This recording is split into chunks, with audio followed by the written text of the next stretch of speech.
Hey, hi, hello, and good afternoon. My name is Amanda, and welcome to Harmony Portal Tarot Live. I hope everyone is having a fine Wednesday.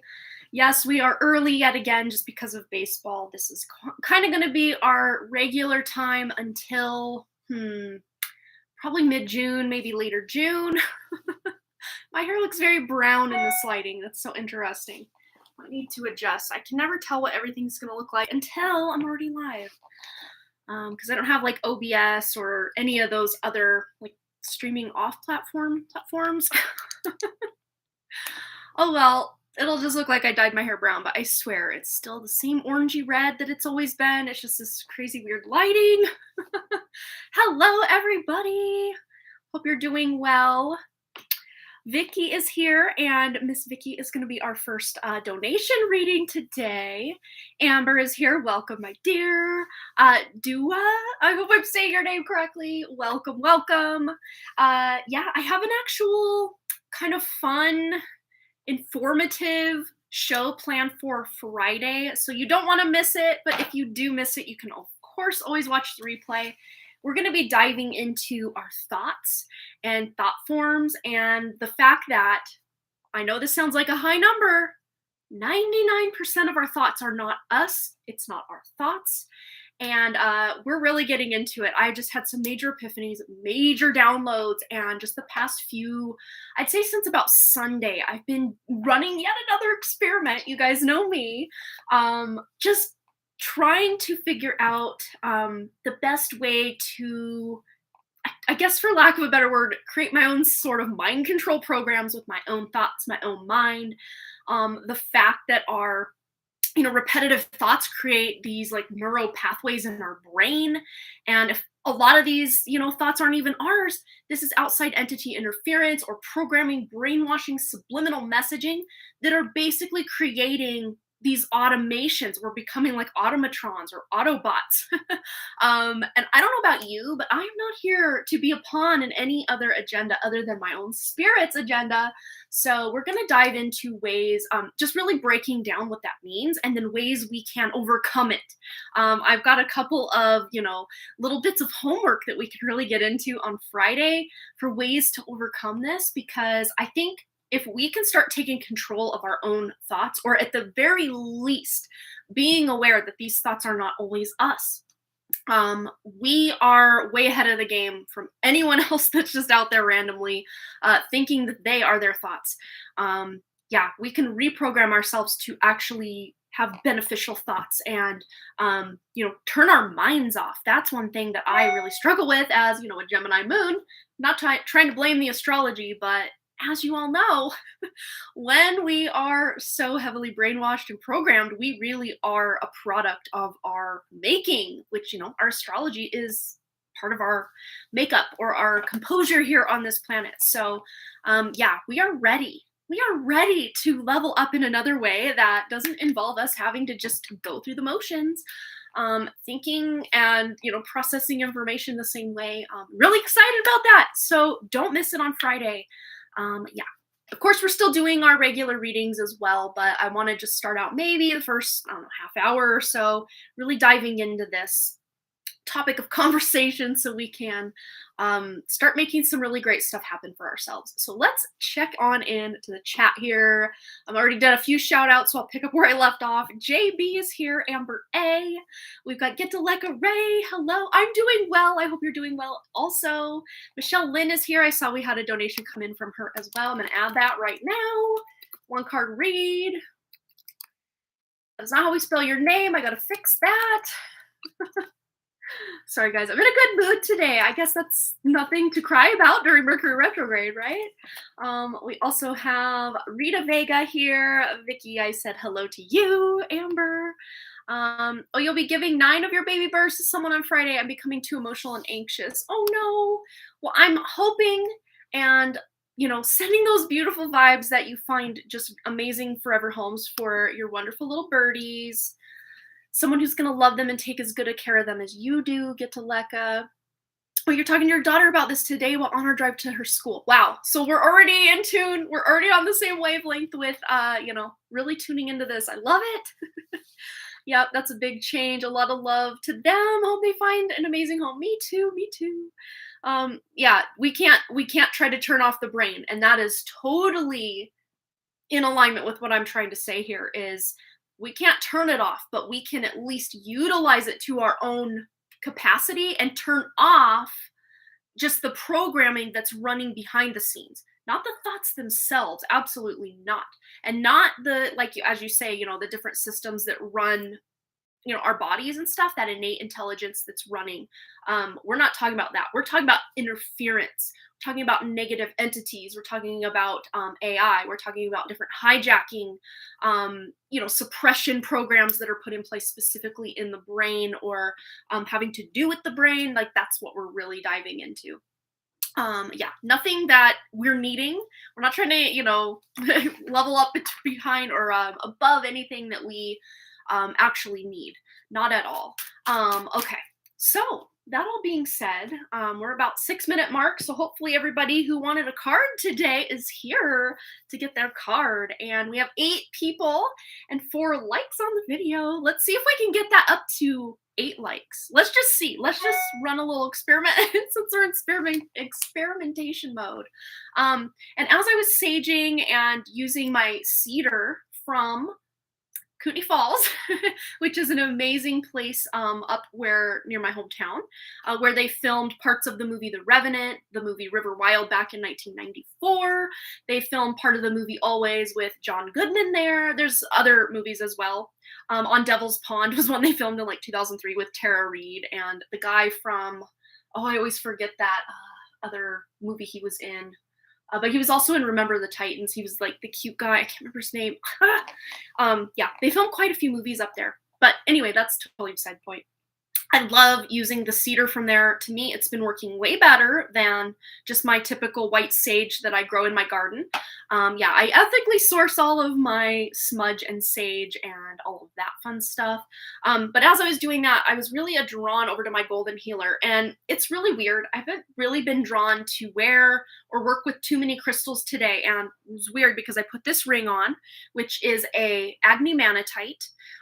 Allegedly, it's as powerful as Moldavite, but I feel it's a more slow and steady transformation rather than a boom, let's tower moment your whole life kind of thing like Moldavite would do. But yeah, Moldavite is no joke. Those of you that were thinking about getting Moldavite, maybe make sure you are knowing what you're signing up for. But yeah, I was really attracted to the golden healer. So I'm just, if you should choose to accept it, infusing the readings today with healing energy from the golden healer. Only the true spirit essence of this golden healer, no outside entity interference. I'm even setting that intention with my crystals these days because you just never know what is trying to hijack or be used to siphon our wonderful life force energy. 7 people and 7 likes. Now it says 6 people, 6 likes. I guess we'll take it. So let's put the number 66, not to be confused with the number 666, which a lot of people fear, but, to me, I don't care. 66 to get your card, and we're not actually using this step. I don't know what I'm doing. We're using this butterfly deck. I always forget the name of it. It's by Doreen Virtue. It's one of her older decks. Obviously, most of her decks are old because she no longer does this type of thing. Butterfly Oracle cards for life changes. And we just had that eclipse last week, so I figured this would be a great card. We're going to pull a card just to see where you can focus on some of these life changes that are coming in. And the first 66 I saw was Vicky. Woo!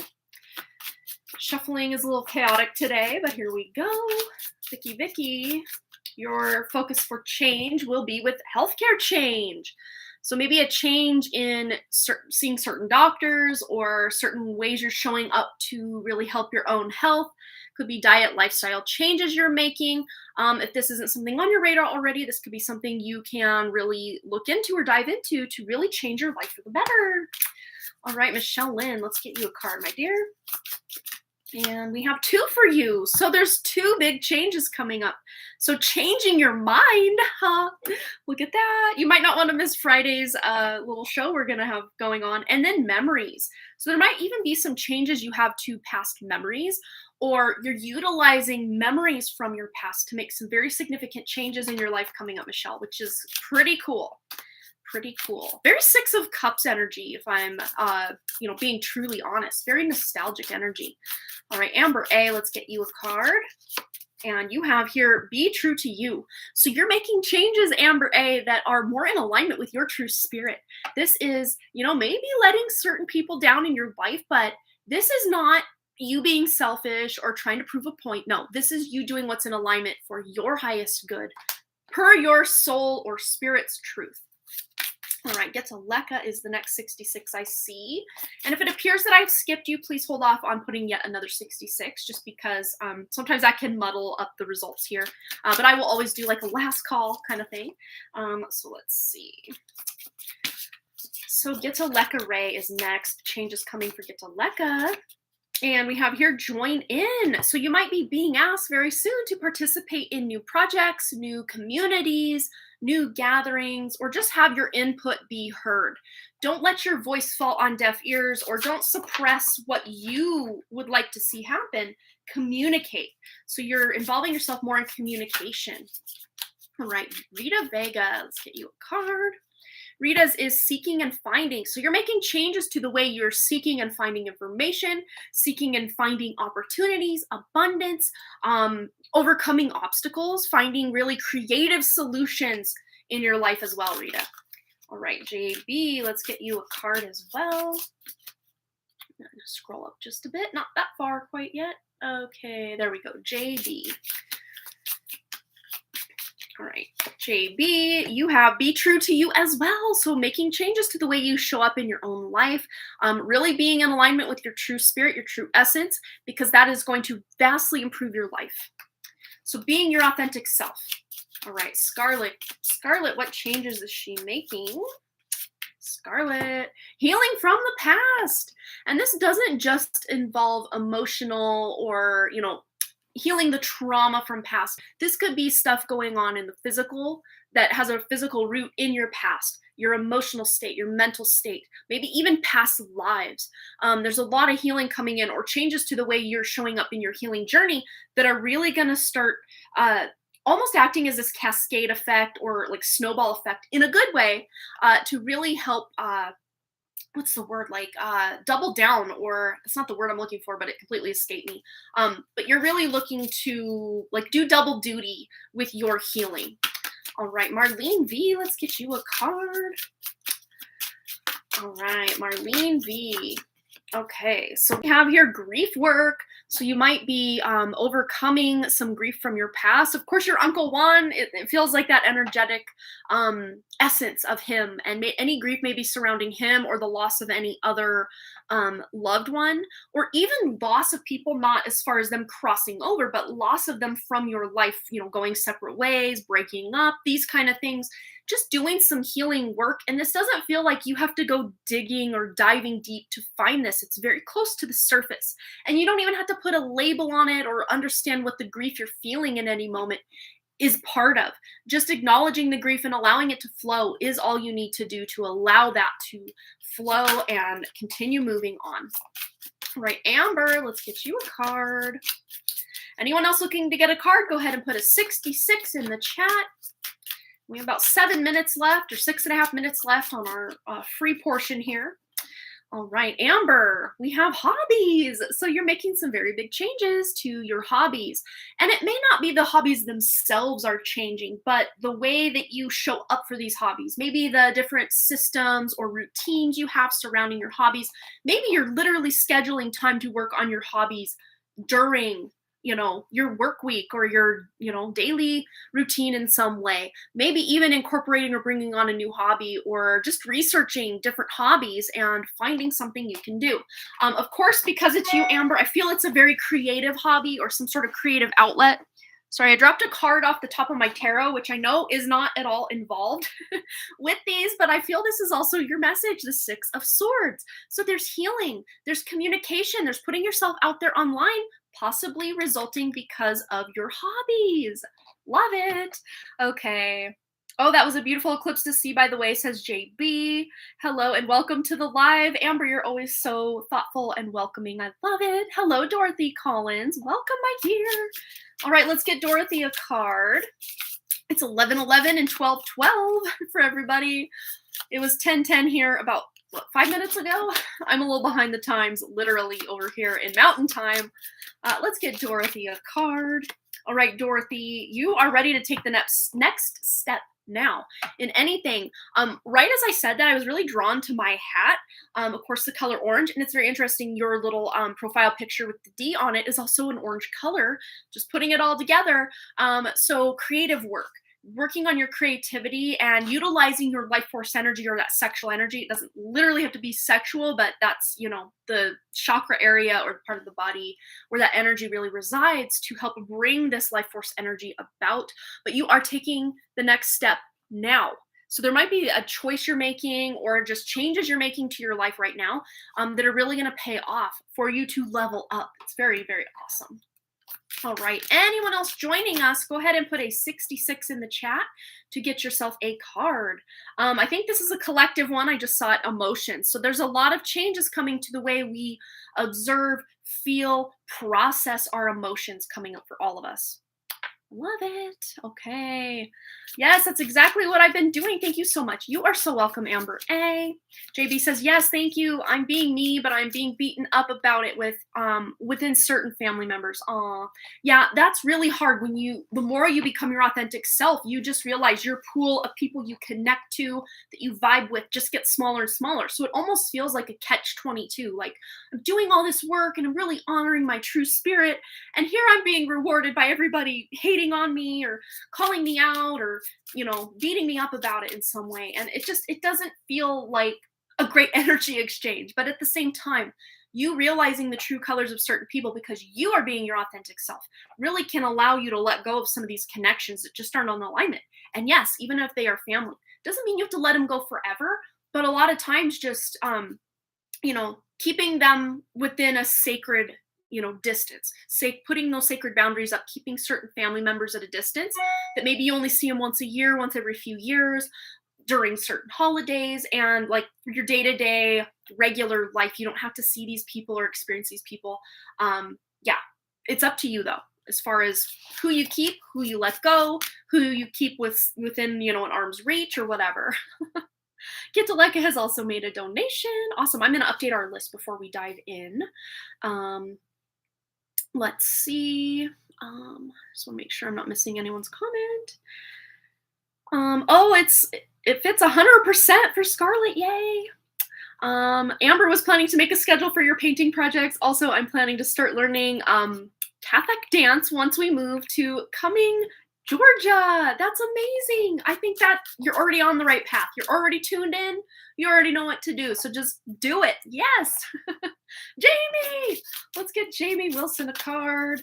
And these are focuses that you have on any specific changes that are coming up or what areas of life are changing. Woo, this one flipped. Okay, so there's some work you're doing in the area of grief, quite possibly grief of your father, grief of, the loss of certain relationships, friendships, even the relationship with yourself or these versions of yourself that are there, but they're not really on and popping or very prevalent right now. Processing the grief of the past, processing the grief of certain things, relationships, situations that didn't work out. These are all things you're doing right now, and it's going to really benefit you moving forward, Jamie. All right. So, Get to Leica learned that dance as a kid. That's awesome. Here in ETX, it represents Phoenix Rebirth and, the purple butterfly. Oh, that's awesome. Yeah, Phoenix Rebirth and changes. I love that. Brianna is here. Hello, Taryn. Lupo's Lithomancy in the house.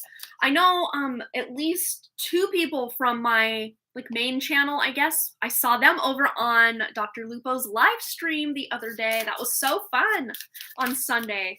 I was soccer mom mode, watching the game, and he was doing the lithomancy readings for the different elements. So if you're a fire sign, water sign, earth sign, air sign, I always forget my most on and poppin' sign, which is the air sign. I always forget it or leave it out or have it very last. You're so welcome, Jamie. Put a 66 in the chat, Taryn, and I will pull you and Lorelei a card. Hopefully I don't have any on the floor. They just get tucked in the little corners of my seat here, and I have to dig them out. Let's get Brianna a card. Oh, and my kids, their food also gets trapped in the corners. Man, I gotta deep clean this office. I tell you what. All right. Yeah, even if you missed Lupo's lithomancy live stream, you can still go watch the replay because that would be inclusive of your energy if you're going to be tuning in. So go find out what's going on. You might have to listen to it kind of all the way through to find. I think he started with fire signs, if I'm not mistaken, and ended with water. No. He ended with earth signs. So I think air signs were third, and then what does that leave? Water signs were second. So I think the order went fire, water, air, earth. So yeah. And I did both my sun, my moon, and my rising. Of course, my moon and rising are both water signs. So, air signs. See, told you, always forget. And I do have the Aries sun per Vedic astrology, but I'm a Taurus per Western astrology, but I vibe more with the Aries energy, I guess. All right, sorry. This is like the third time's the charm to get to Brianna's reading. So there might be that you're trying to do something and then you get sidetracked. And then you try to do something and then you get sidetracked. I think there's an a message in that for you, Brianna. All right, Brianna, let's get your card. Finally, your focus. What is changing? What area of life? Okay. Boom. There's what we were talking about with that sidetrack. There's some motivation. So you're overcoming procrastination or getting sidetracked or getting off topic and getting down to business, my dear.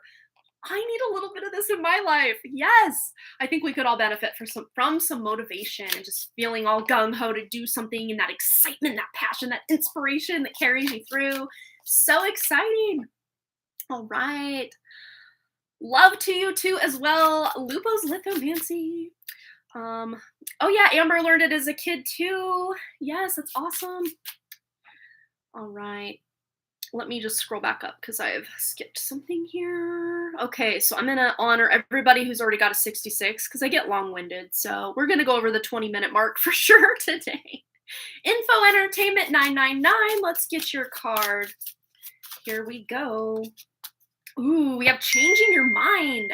You don't want to miss Friday's show. We are tuning into what I described at the beginning of this live stream. We're going to dive into the fact that 99% of the thoughts we have aren't even ours, and how to observe these thoughts without getting hooked into the fact that these certain thoughts that we keep having that aren't even us, that aren't even ours, create these neural pathways and then become habits, routines, belief systems, and ways that we can, take our power back by no longer allowing this outside interference to happen.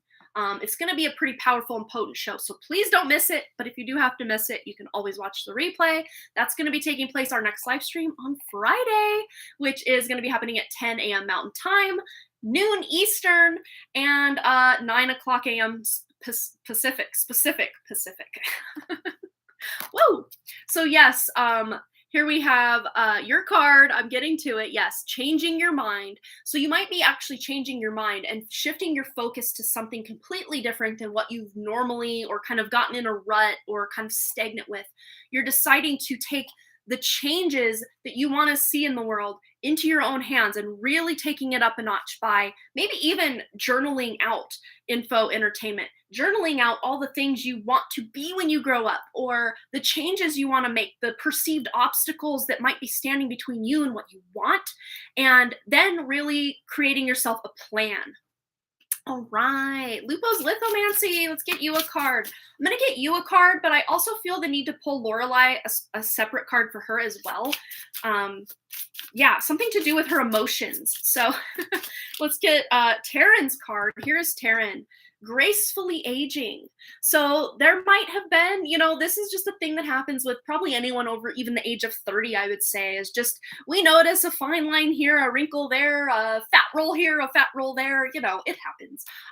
So maybe there has just been this hyper focus or emphasis lately on the fact that you're not feeling and looking as young as you once were, but also embracing gracefully aging, embracing, what it is that you see reflected both inside and outside, and how it really does correlate with how you feel about yourself.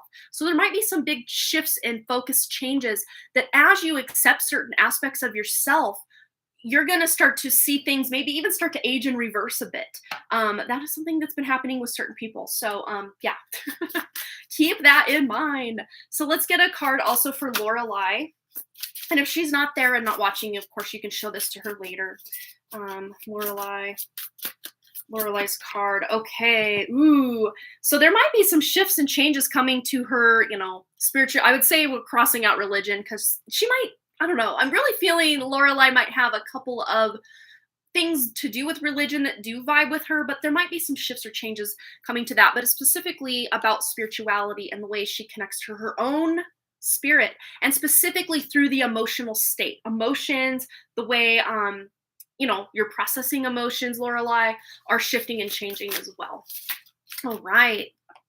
So, anyone else? Last call. Yeah, last call. Yes, Lord, I get sidetracked so much. Same, Brianna. All right, put a 66 in the chat. Last call. Okay. Yeah, I love your gray hair too, Taryn. It's awesome. Long flowing locks. And you wear it often the way I do. I love that. So cool. Okay, so Shivy, let's get you a card. All right. Oh, Dorothy, I did your reading earlier. Go ahead and maybe scroll back. You'll be able to find it. Shivy. Okay, here we go. Ooh, realizations and epiphanies. So you're getting some major downloads, some major aha moments coming in. Realizing that certain intuitions are going to lead you down a new path. Oh, you're in the middle of a breakup. Well, then this would really, you're seeing things very clearly coming up. If not already, you're going to very soon start to see some very new, clear, new beginnings, new paths forward for yourself very soon. You almost broke up from his side. I'm still trying to. Aw. Well, big hugs and much support and love to you through your breakup. Yeah, you're going to have some major epiphanies and aha moments and seeing clearly. So if you're very confused right now, that is going to change. I'm not necessarily saying it's not him. See my throat. So there might be issues in communication with the two of you. So I'm not necessarily saying you're not going, you know, back. The path isn't leading back to him. But very soon you're going to have a clear indication whether it is leading back to him or whether it's leading back to yourself or towards someone else. Yeah. All right, so let's go ahead and update our list. Take a quick drink of water since my throat's doing its fun thing. You are most welcome, Shivy. Big hugs, lots of love to you. That cannot be an easy road you're going down right now.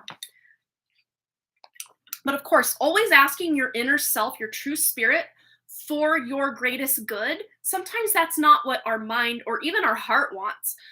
Sometimes a breakup is in our best interest, but other times, maybe not so much. But big hugs to you. Okay, so we are starting out with Vicky, and I do believe she has her question already in PayPal, but I am going to double check here. Oops, that is not the button I needed to push, so let me... Okay, Michelle Lynn, I think I have hers, and then we have a full read from Gitzelbecca. Yes, full read. Sorry, I can spell today. Okay. Yeah, we're still in Mercury retrograde, a couple more days, and then another week of the shadow phase after those couple of days. So we're hanging in there. You hanging in there? Oh, that's so funny. I said you hanging in there. And then Scarlett says something about having major internet issues. Not sure if I can hang in there. We were just talking about Mercury retrograde as I'm like stumbling over words and mistyping. And wow, I mean, this is just so many synchronicities for me personally today that I can't even count them all. It's crazy. Okay, we have Anna also, aka Earthy Deva, just donated for a 1 card. So Earthy Deva. Oh, we have an ad coming in 53 seconds. So looks like we're hitting this at perfect time. So I am going to copy and paste and delete the one right above it because it's just clutter because I didn't have Anna's in there. Okay, well, Scarlett, hopefully your internet's gonna help there. Gonna be helpful to you. Thanks so much. We love you. We love you here as well, Taryn and Lorelai. Oh, and another one from Jamie. So I will just update that. Full read from Jamie. So I'll update that while our ad is about to come up here. All right. We are doing it. Okay, there we go. Oops. Wait, no, that's fine. I'm like, did I delete the or remove the wrong message? No, that was the one I already removed, so no big deal. Valerie Lyon, I guess since we haven't quite yet dove into our readings, feel free to put a 66. Valerie Lyon, you have 10 seconds. Put a 66 and I will draw you a card. You got in the nick of time. I'm about 10 minutes behind schedule, but hey, it's cool. I'm having a good day. I hope you're having a good day as well. All right, Valerie, woo! Your cards.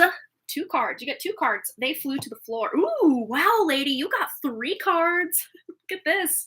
So this was going to be like focus, shifting your life focus, big changes coming up and what to focus on. So we have forgiveness, finances, and self-employment. Interesting. I don't know if you are currently self-employed or that's something you've been thinking of, creating a business, starting a side hustle of any sort. Maybe even the fact that finances and just being unsure of the whole entrepreneurial thing might have been getting in your way. But there's some forgiveness you can do, probably most likely for yourself, surrounding your finances, ways you've spent money or maybe held on to money and not spent money when you maybe should have in the past. It's a very Four of Pentacles energy. We can really interpret this, on super different sides of the spectrum. And maybe at certain areas or stages of life, you're spending more than you should, and other times of life you're maybe not spending when you probably should. One instance I can think of specifically is you're hearing a weird, strange noise with your car, and instead of getting it to, get serviced or looked at, you just ignore it, hoping it'll go away, and then later your engine blows, and then you're really having to spend money. Where maybe you should have, got it looked at before. And again, that's just an example. So something that you're getting warning signs about with your finances that maybe you didn't listen and it kind of blew up in your face. This to me does feel like past energy, though. This is not something that is yet to happen. Could be something you're currently going through, but at the very least, it feels like past energy. And maybe even ways that you're spending money now are kind of influenced by ways you've had in the past. So forgiving yourself possibly for ways you've spent money frivolously or held on to it too tightly in the past. And, maybe even exploring some self-employment. Very exciting. Oh, let's get Tunisia. We're here. Okay, Tunisia will be the last one, and then we will get into Vicky's reading. Oh, it seems to have straightened out. Need coffee now, though. Yep, glitches of all kinds, right? All right, Tunisia, keep the faith. So if you're feeling a little dejected, a little sad, almost like giving up in one area of life or another, please know there is something that's about to really take shape in a different way for you coming up. So keep the faith. Don't lose that hope that this thing, this prospect of, you crossing your fingers and hoping things will change, will change. It will. Although I would see that you do need to take some actions in that direction. It's not just going to happen for you. You're going to have to be the one going out there making things happen. So you got this, girl. Yes. All right, let's get into Vicky's reading. Oh gosh, okay, Pika Lee, let's do it. Let's do it. Here's your 66 card, Pika Lee. Ooh, you're getting a lot of signs from Spirit. Look at this with the heavenly signs. Might even have to do with the puffs from dandelions. And I know you're in a different part of the country than I am. We're just now getting the yellow dandelions, so they're not quite at their puff stage. But maybe where you're at, we've got some dandelions with the puffs. Maybe literally going outside and wishing on a dandelion. If it's not at that stage quite yet, the first chance you get, don't forget to do this. It's going to be very powerful. Whatever intention you set as you blow that dandelion puff is going to be so powerful. But you might be getting a lot of signs and symbols, synchronicities, and maybe even second guessing certain synchronicities that you've been seeing. Don't second guess them. Your first thought, your most intuitive thought is going to be correct for you. All right, Pika Lee, hope it resonated. Oh my God, yes. All right, ladies and gents, let's get into our donation readings. So we're going to be starting out with Vicky. And Vicky, just let me know that you're here. Otherwise, I will timestamp for sure. And just so we're clear, here's our current running list for everybody to know where they fall on the spectrum of readings today. And anyone looking to donate, of course, your donations do go to help my mom, whose house burned down in July of 2019. And this is going to be the year. We're at least getting her moved into my grandma's house. It's a double wide trailer. It's old. It's in major disrepair. but it is much better than her being in that little camper. So we are taking it as a step up, but not her final place of residence. But yeah, it's just going to be at least improving her life and living conditions a little bit this year. And every little bit you guys send for donations, I'm socking it away for her to, get to that forever home eventually. But of course, in the meantime, get to that kind of temporary homing situation. And Vicky is here. So let's head over to PayPal and read her question. All right. Guess I need to click over to the right mailbox in my mail. Okay. And I feel that it's down lower than where I'm at. Oh my gosh. Email. Okay. So we have from Vicky. Hi, Amanda. Hope you're well. I am. Thank you so much for asking. Is there anything my true organic spirit guides would like me to know right now? P.S. I was working from home today, and this morning I got the feeling to sage. So I got up to go get the sage and noticed a black gooey substance on our wardrobe, but yet I didn't notice it while I was doing my hair before that. We have no idea how it got there, and it was very unusual looking. I've been having quite a few nightmares recently, and the energy in the home is not great. So I'm cautious that negative entities are lingering. I saged everywhere in the home to help clear the negative energy, as I got a bad vibe after seeing that black goo. And 5 minutes before that, a bird hit our window. I also have been experiencing intense pressure on my third eye. Thank you as always. Okay, so as I'm reading this, I'm getting downloads of what's going on. So this is very interesting, and I feel this is for both you and Cheyenne, because you guys to me are so lovingly interconnected in your wonderful energy fields. Of course, coming in through the same womb at the same time is such a powerful bond. So what I'm seeing as this message, before we get into your main message, for you both, is that you're both about to level up. And of course, these forces for not so good, as we'll call them, evil if you want to go that far, they do not like us wonderful sparks of spirit to level up in any way. And in fact, they will try to sabotage that level up any way they can. And you trusting your intuition, I think, was the best thing you could have possibly done, because where it may not have been there, or it may not have been there before, you did notice it after you got this intuition to sage the place. So, and of course, black goo in terms of, like nanotechnology and AI and all this, not usually a good thing. So I'm glad that you trusted your intuition, but let's tune in specifically for you, Vicky. We're tuning in to see what you need to know specifically surrounding this just kind of negative energy going on. Okay, so we have the 8 of Cups. So this is very interesting, and this was something I was going to say, and I just got sidetracked, but this is about moving. This is about finally being free of the energy of this home. And it's very interesting, because the more we outwear our welcome in a place, and it's not that you're not welcome there, it's just energetically you're leveling up, and you're about to have yet another major level up over the next year. And when we remain in the same energy, like, location wise, as far as your living situation, you remain in the same energy, yet you're leveling up and then leveling up, or trying to level up anyway. It just can really confuse the level up, and really invite these dark forces to come in and feed on this level up energy, and then you're not going to be able to level up. And I do not want to scare you, but I want to be honest with you, because a lot of people, just because they think, oh, evil, I don't believe evil exists. I mean, we can believe whatever we want. We can believe unicorns are, real in the 3D. Of course, they might be real on other timelines, but in the 3D, they very much do not exist, at least anymore. They may have used to, but they don't anymore. And no amount of us believing is going to make it true for us in the 3D specifically. Maybe in another dimension, sure. So I'm not saying all this to scare you, but I want this to empower you. That when you do finally move out, this dark energy is not going to follow you around. And this dark energy was not actually just, invited in or brought in because you and Cheyenne are working to level up. This to me feels very much, especially if certain family members are drinking alcohol, especially like spirits, like more hard alcohol, liquor, that kind of thing. Could really invite some dark nastiness going into your home.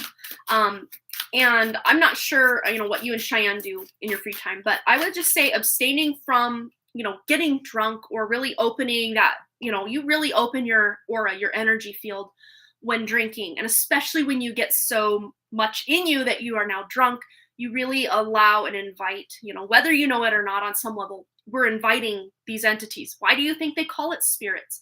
Yeah. So one thing to keep in mind, if there's any drinking going on in the home, whether that's you, whether that's Cheyenne, whether that's any of the other people living in the home, something to consider. All right, one more card just to give Vicky some hope and just help her know what to do about this dark energy coming in and going on. Okay, yeah, so you can negate just about anything by setting your intentions and taking certain action steps to, doing your saging, doing anything you're intuitively called to do to protect your energy and your space. Because just because your room is part of the greater space of this home doesn't mean it can be as easily infiltrated if you are doing whatever you're intuitively called to do to protect yourself, your room, and your energy around you. So of course it won't make it perfect, but when the sun comes out in any reading, that lets you know you have more power than you've given yourself credit for or than you think you do. So you do have more power here, and especially surrounding being able to have the finances and the, having the timelines become available for you to be able to move. You have more power here than you're giving yourself credit for. And I just heard there's safety in numbers as well. So if you and Cheyenne actually do some sort of ritual or spell or banishing, cleansing, smudging, saging together, that amplifies that energy even more to really make it as powerful and potent as you possibly can to protect your space. So I really do hope that helped. I don't see it as anything that is going to, quote unquote, destroy your life, but it can definitely throw some wrenches in your plans, or maybe even kind of lengthen the time that you're going to be in this home. But if you start taking proactive steps and actions to, I don't want to say fight this energy, but just level up so that it can't touch you. But the reason it's coming in is because you are trying to level up. So it feels like a double-edged sword. It's like, damned if I do, damned if I don't. But at the same time, again, you have more power than you're giving yourself credit for in this situation, okay? So I'm wishing you nothing but the best to try to, do anything you can intuitively to clear and cleanse your energy and protect your space. All right, Michelle Lynn, let's get you a card, my dear. And we have another one card read for Michelle. Go to my email just to see if she left her question. Otherwise, go ahead and post your question if you don't have it in PayPal, Michelle, but sometimes I think you do have it in PayPal sometimes. Okay. And I'm going to scroll up. No. So I'm going to assume she's here to put it in the chat. You are so welcome, Vicky. Absolutely. Okay, I took a test with a holistic practitioner. I'm waiting for the results while I gain some clarity and be successful with healing my gut. And it continues on. Okay, so let's just ask that. Okay, I'm hoping this test can shed light on what's going on. I want to heal so I can begin putting myself out there again. Yes, okay. So of course, I think these tests, really what's coming to me is you will get some answers as to what's going on physically. But of course, these tests won't be able to tune into the mental, emotional, spiritual root cause of certain things. It can get to the physical root cause quite possibly. But let's just pull a card or two to see what's going on with this specific test that you have just taken to get some clarity and be successful with healing her gut. Okay, so we had a card or two fall. Ooh, we have the Two of Pentacles and the King of Swords. Okay, so you might have to get a second opinion. That's very interesting. But yet with the King of Swords here, this is, literally setting that intention, speaking into being what you want to experience and taking matters into your own hands. There might be some mixed results, or it's very interesting because you're wanting some clarity here. And this really isn't much of a card of clarity. I mean, you might get clarity on one issue, but it might be two or more issues that are causing, the root cause in the physical. So you might get some clarity on at least one, maybe even two of the causes. But to me, it feels like it's kind of just part of the puzzle. I want to get some further guidance just to see if there's anything else Michelle can do. Yeah, Three of Pentacles. So there's this need to maybe get yet a third opinion, because I do feel this is about your at least second, maybe already third opinion. But this is a collaborative effort between what you know intuitively, working with this holistic healer, getting these test results, and having it all come together to be able to know how can you get, right? And it's very interesting because I think this is a big part of not like your complete overarching life purpose, but this is a big purpose in your life right now, is to, of course, we have all these wonderful assets and allies in doctors, in, holistic healers and everything. But there's a lot we can do for ourselves to heal ourselves. But a lot of times knowledge is power. So I want to just see what Michelle can do to get that entire puzzle solved. Yeah, this is the second holistic person you've been to. Ooh, yeah, you're going to be able to close out a cycle here. You're coming to the end of something to then begin anew. So you might even be traveling to somewhere that's going to be very healing to you, or traveling for that, third opinion or whatever this might be. But yeah, there is definite answers, because when you close a cycle out, there's this knowledge that comes with it, and then being able to move on to the next. So you're moving on from this for sure. Eventually, yeah, there's a lot of travel, and it's very interesting to me personally. This is something that I've always noticed when I travel is, even on the trip, when I'm still on the trip, I'm feeling very inspired about life, maybe even inspired about my health or whatever. But the second I come home, it's like I'm a new version of myself, and I want to start embodying that new version of myself by switching my routine, switching my habits, maybe rearranging my office or my bedroom, my closet, whatever it is. I just feel inspired. And maybe, just maybe, Michelle, you traveling will just bring this light bulb moment or this epiphany as well. Oh, no worries, Jamie. Yeah, we have a couple of readings in between yours, so we should be fine if you're gone about 10 minutes. Yeah, for sure. Let's just get one more. Anything else Michelle Lynn needs to know about getting the complete picture? Okay. Ooh, parental care. Very interesting. So this could even be something that started in your childhood, or something that your parents, or one or the other, whichever one you live with, is doing, that is a bad habit that you've also picked up on, that's possibly contributing to this. Having the courage to face, and even just asking your inner self, out loud or in your head, just asking, I itch my nose. We all know that's a sign of luck and, good things coming.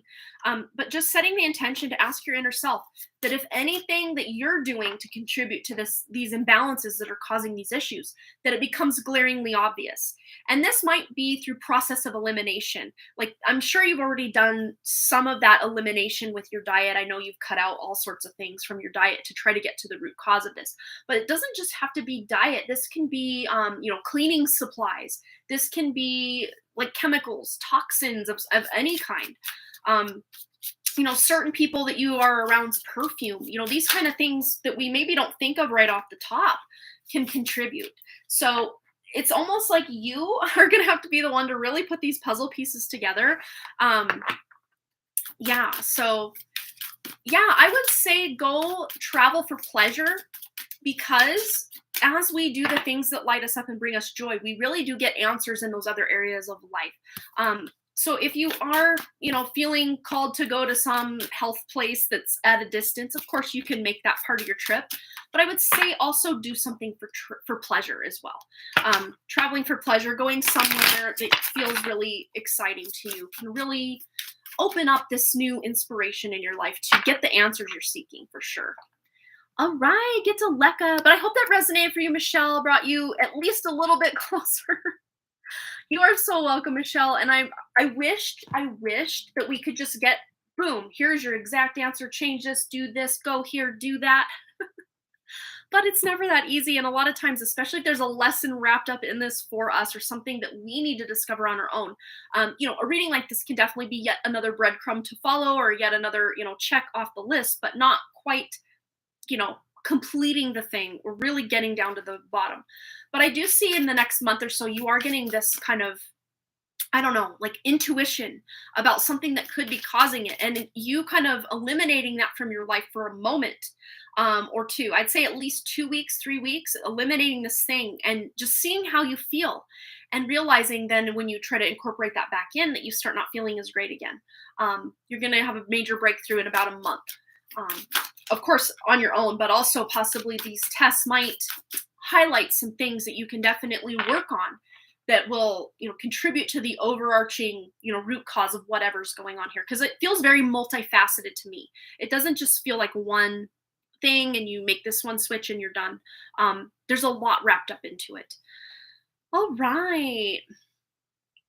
Okay, so get to Leka Ray. She has donated for a full read, and I'm going to go over to my email, see if she has left her question there.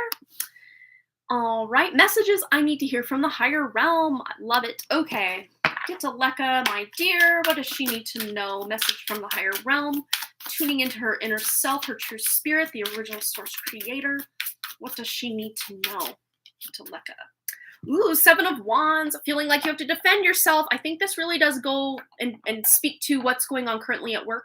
I would say just continue to rise above any obstacles, any challenges, any confrontation, and continue to show up in your truth. That is going to be very important. And also, the fact you're having to give up some of these birds to someone else, feeling like you have to stand up or be the voice for these birds and making sure they're going to the best person and just really standing up for what you know to be right in all areas of life as well. Let's see. Anything else that Leka needs to know from the higher realms? Okay. Ooh. Yeah, I think eventually this is leading to a career shift. If not leaving your current job, like company, you're shifting to a different, project or a different department or, and again, I think it really does stem from you feeling overworked and overburdened and not appreciated for what you're doing. So it's kind of all coming to a head for you. If this hasn't already, this feels very near future, but also to me, near future, present, and recent past all feel very similar energetically. So this could already be just pointing back to what's already gone on at work. And you kind of know the writings on the wall, energetically speaking, that this is just not a fulfilling fit for you for the rest of your life or anything like that. So this will be you really standing up for yourself by seeking a job, seeking a position that really does honor your talents, your gifts, your time, your attention, even the way you care about the job that you're doing. Not a lot of people do. Probably some people, but not all people care about the job they're doing. A lot of people show up to work to get their paycheck, and that's pretty much that. You, to me, though, get to feel like somebody who cares, and you even think about work and have ways to improve your work, ways to improve, for the end user, ways to improve for the company, on overtime. Your mind is going on overtime, just thinking of ways to improve the situation. But on the back of the card, we also have the Death card. So yeah, this is leading up to the end of something. But again, with the death comes the rebirth, but it's not going to be exactly the way it was before, which in this case is such a good news because you don't want to experience another job that's exactly like this. So you might just be putting your feelers out here in the next, weeks, months, whatever, to find another job or another position within the same possible company that's going to be more suiting to your fulfillment at work. All right, what else does Gitaleka need to know about this or otherwise? Ooh, Knight of Wands. Yeah, you're moving in a more creative direction. So this to me feels overarching, just general life messages. You're feeling more inspired very soon, probably at work when this energy fades and becomes something new, transforms the death into the rebirth. You'll feel much more inspired to take action on your work and even just your connections with your friends, your family, people at work, your birds, just feeling more inspired by everything and everyone around you. This is such a great card to get in, all of the kind of chaos stuff that's going on at work and just feeling like you have to defend yourself. There's a lot of good coming in eventually as well. All right, anything else Gitaleka needs to know? All right, yeah, closing out those cycles. Especially with this combination, there's some major transformation coming to your life. And you're not going to be the same version of yourself or, be able to return exactly to the same energy as it was. This really is the end of something that's been causing you a lot of emotional turmoil and pain. And quite possibly some travel coming in as well when the World card comes out. Definitely the closing out of cycles, but also possible travel, possibly moving. Again, this could be more in alignment with moving jobs, moving work, rather than moving home, or moving away from your current home. To me, it feels more job-oriented or project-oriented. If it's not the job itself, it's the project. All right. Anything else? Anything else at all? All right. Yeah. There's definitely a level up coming in. You really honoring your true feelings about something is going to pay off by way of you feeling more emotional fulfillment and even feeling like you're getting compensated for the job you're doing. So, you'll feel that, sense of appreciation and fulfillment at work where before you were feeling dejected, rejected, taken advantage of. This is shifting in a major way that's going to be very physically palpable. Palpable. You can feel it on a physical level, is what I'm really trying to say. Okay, let's get a couple oracle cards. Just anything else Getaleka needs to know, specifically surrounding these changes. Yeah. Ooh, you might even be or I don't know if this is something that has crossed your mind, Getaleka, looking into doing like independent work or working from home as some sort of like contractor or consultant of some sort. Maybe even doing things that are like multinational or international, where you're working with people in different countries from the comfort of your home. So yeah, that could definitely be a potential that you would feel a lot less stress and a lot more empowerment. And probably most definitely, not even probably, most definitely be making, where is she? Where is he? A lot more money doing that and feeling the sense of accomplishment, appreciation, because this is a business you could possibly create from the ground up because you already have the skills and talents. Now it's just about putting yourself out there possibly to find different clients. And you might even get yourself a bunch of return clients, or where you're consistently doing work for certain companies, week after week, day after day, possibly. By way of being your own boss. Wow, that's definitely a potential there for you. Let's just see anything else that needs to come out about Getaleka's birds. And I'm going to have to take my shirt off. Not, you know what I mean. My overshirt. I have one under. It just gets a little warm. As I connect, it gets a bit warm. Okay. Reposition that. There we go. That's better. Okay. Now we feel more airflow. Okay. Message about Getaleka's birds. Anything she needs to know. Message for her birds. And I'm going to assume you mean the birds you're rehoming to someone else. Okay. And we have here, break free, begin your youth and fly. Oh, regain your youth and fly.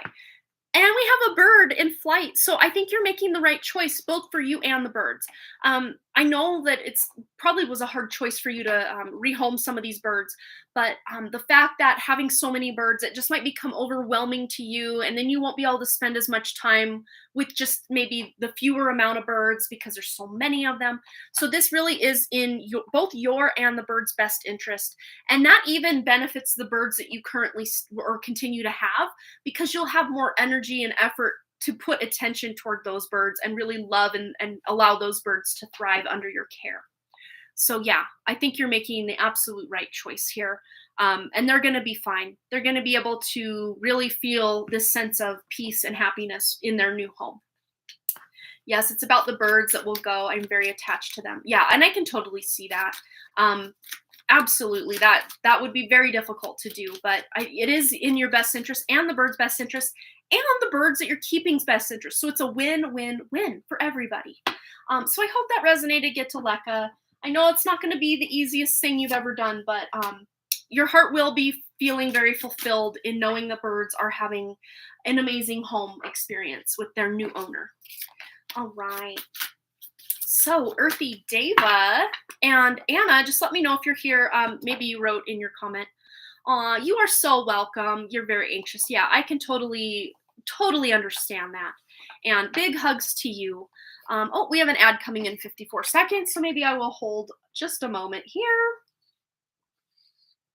Just seeing if Anna's here. I might go check the question on PayPal just to see if she's wanting me to timestamp. I think probably 9 times out of 10 I am timestamping for Anna, which is my pleasure.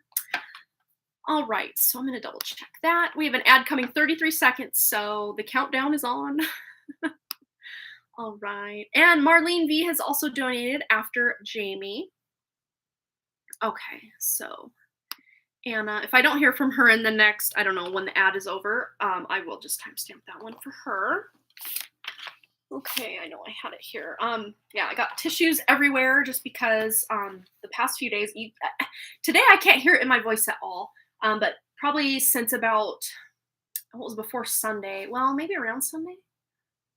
Yeah, what day is it? Yeah, it's Wednesday. Man, the days, I tell you, they are going by faster than ever. It was either Saturday or Sunday. I just started not feeling great in the like facial sinus region. And I'm not someone who gets allergies, but to me, it does feel what like a lot of people call allergies. Um, but I notice when they do a lot of the chemtrail spraying, my sinuses have been going like totally crazy. Um, but I had a completely plugged nose the other day. My nose has just been running like crazy. So yeah, TMI. Sorry for all that, but yes, we are going to now timestamp for Anna. So we're at 1 hour and 44 seconds. Let's call it. Yes, she always gets the coolest timestamps. So this is for Earthy Deva. One card read.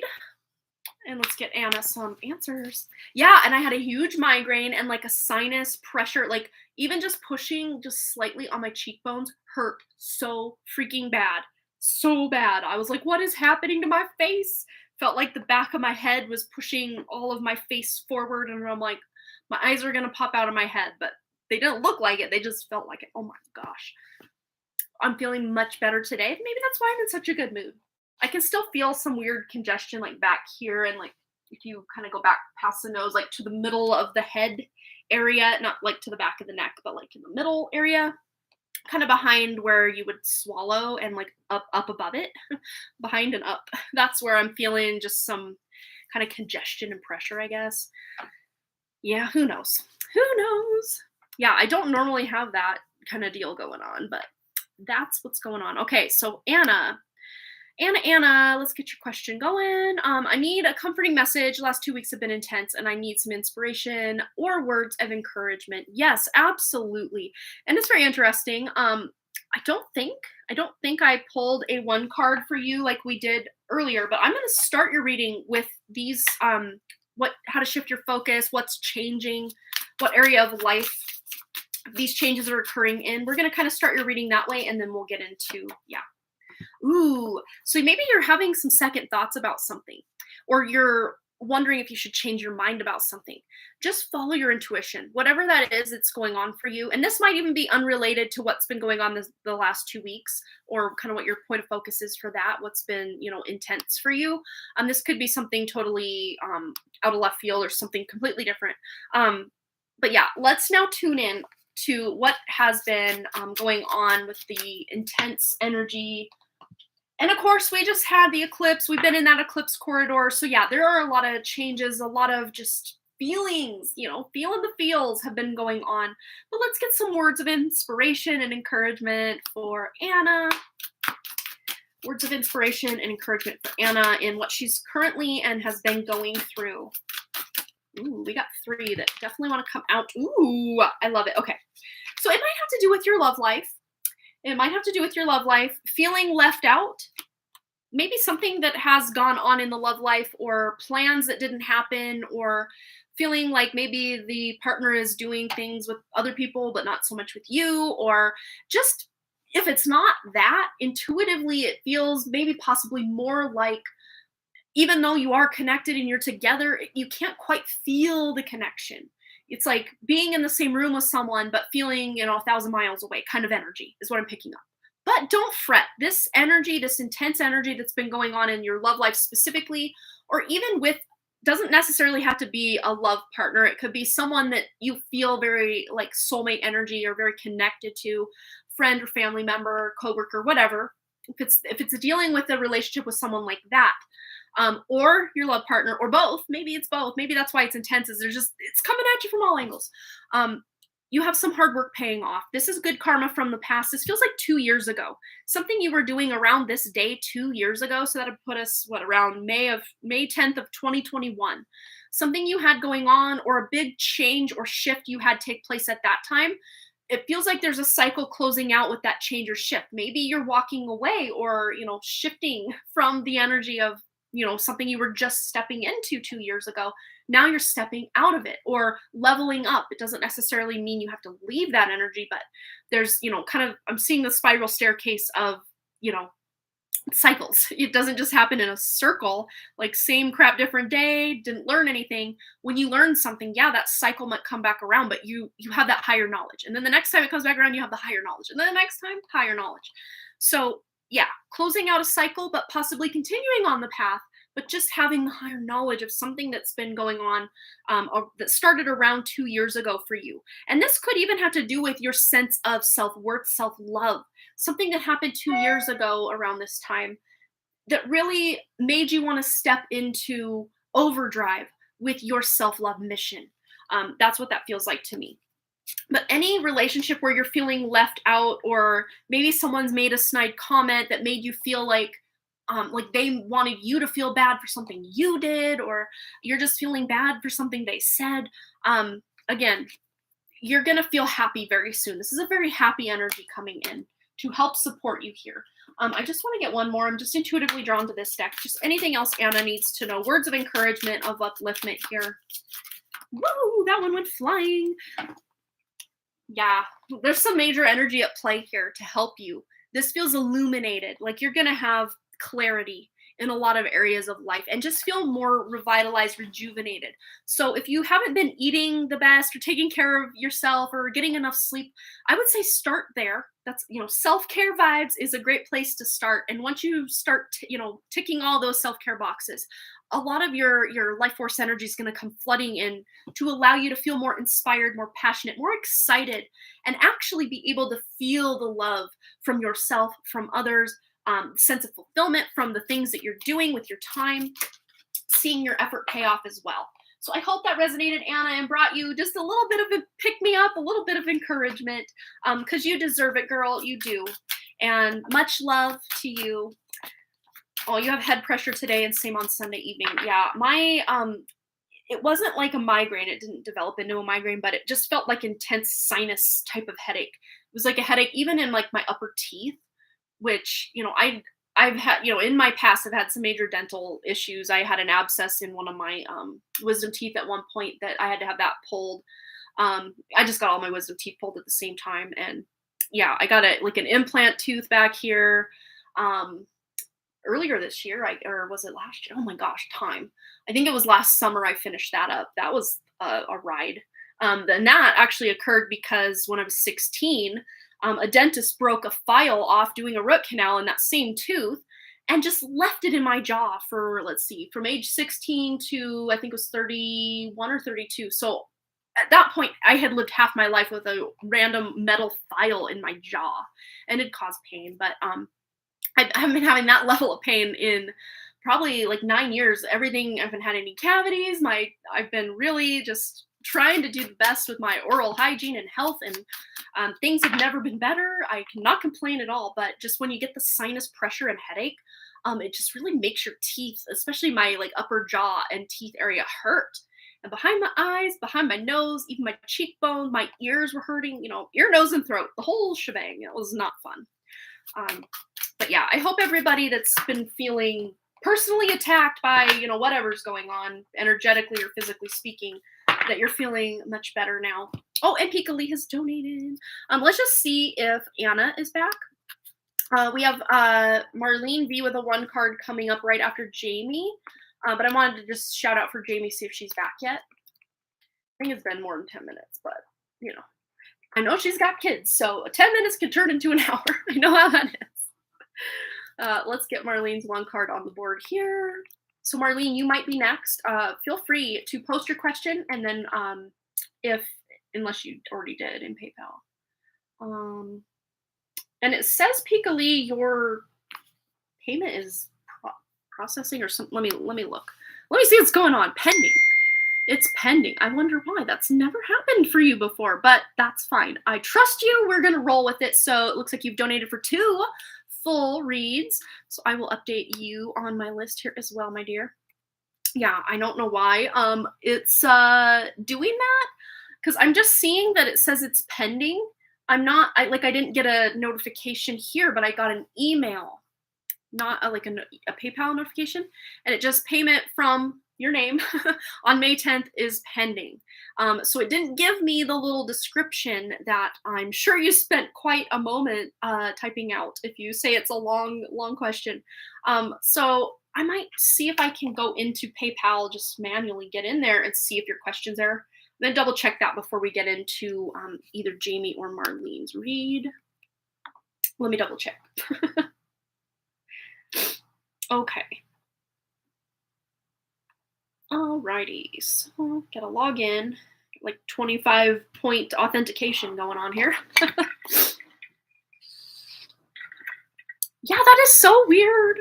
Yeah, I've seen pending payments before. That's not the weird thing. It's just normally for you, it just comes right on through. Okay, so I do have your question here. Yay! You don't have to type it all out, my dear. It is here. So yay. Okay. So we have that for when your time comes up. I don't see Jamie back, so we will dive into Marlene's question, and then of course I have Pika Lee's 2 questions here on deck. So I'm gonna add you though, Pika Lee. 2 cues, 2 questions. And those are full reads, which I will remember in here.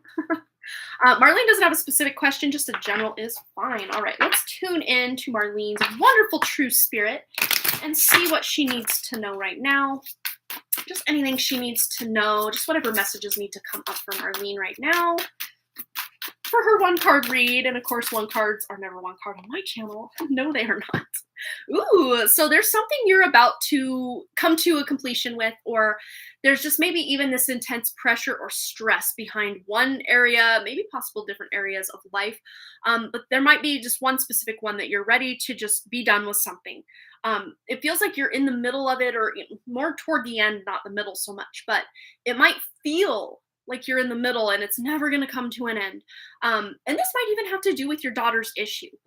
There's about to be a breakthrough. I always call this the breakthrough energy because it is that Olympic athlete card. You're at the Olympics. It's go time. Let's shine that light and just see how far you've come.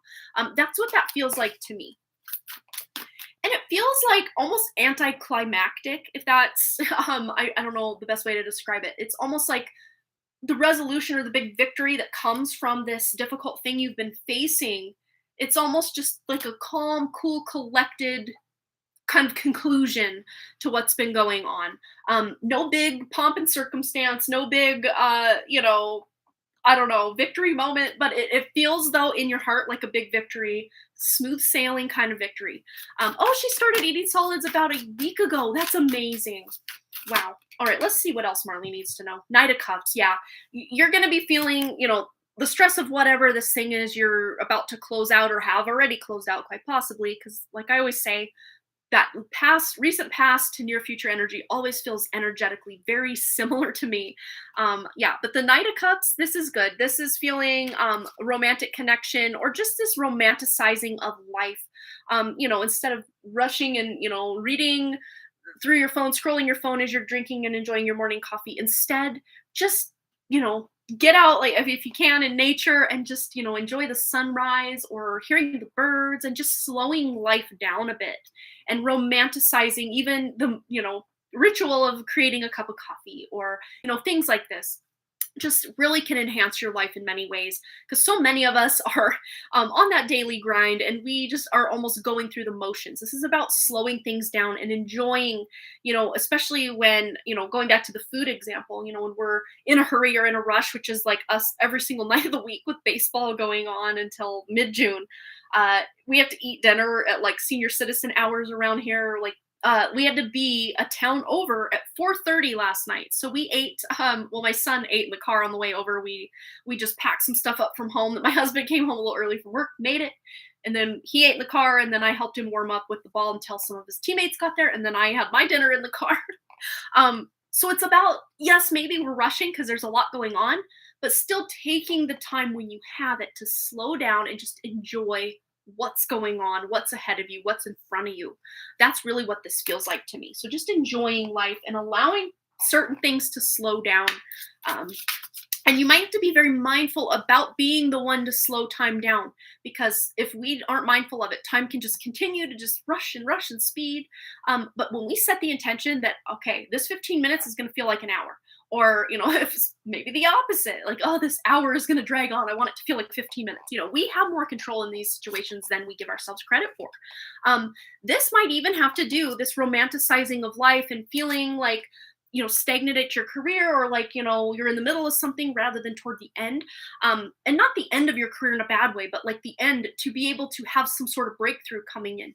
Because there's new career energy. Even if you're still doing status quo on your career, there's this new refreshed energy coming in to assist you. You're going to see your mom and grandma today. In the Mexican culture, we celebrate Mother's Day today, May 10th. I bought flowers, and we are going to dinner today, a 2-hour drive, because you said romanticize. Yeah, there you go. That's so fun and festive. I love that. And, especially if, there's a lot of traffic, or you're kind of stressed about the drive, just allowing yourself to enjoy the drive, enjoy the scenery, enjoy the company of those wonderful, amazing, strong women in your life. That's so beautiful. Let's just see one more. Anything else? Anything else? Ooh, adult children, which you are one of your mother's adult children. Look at this.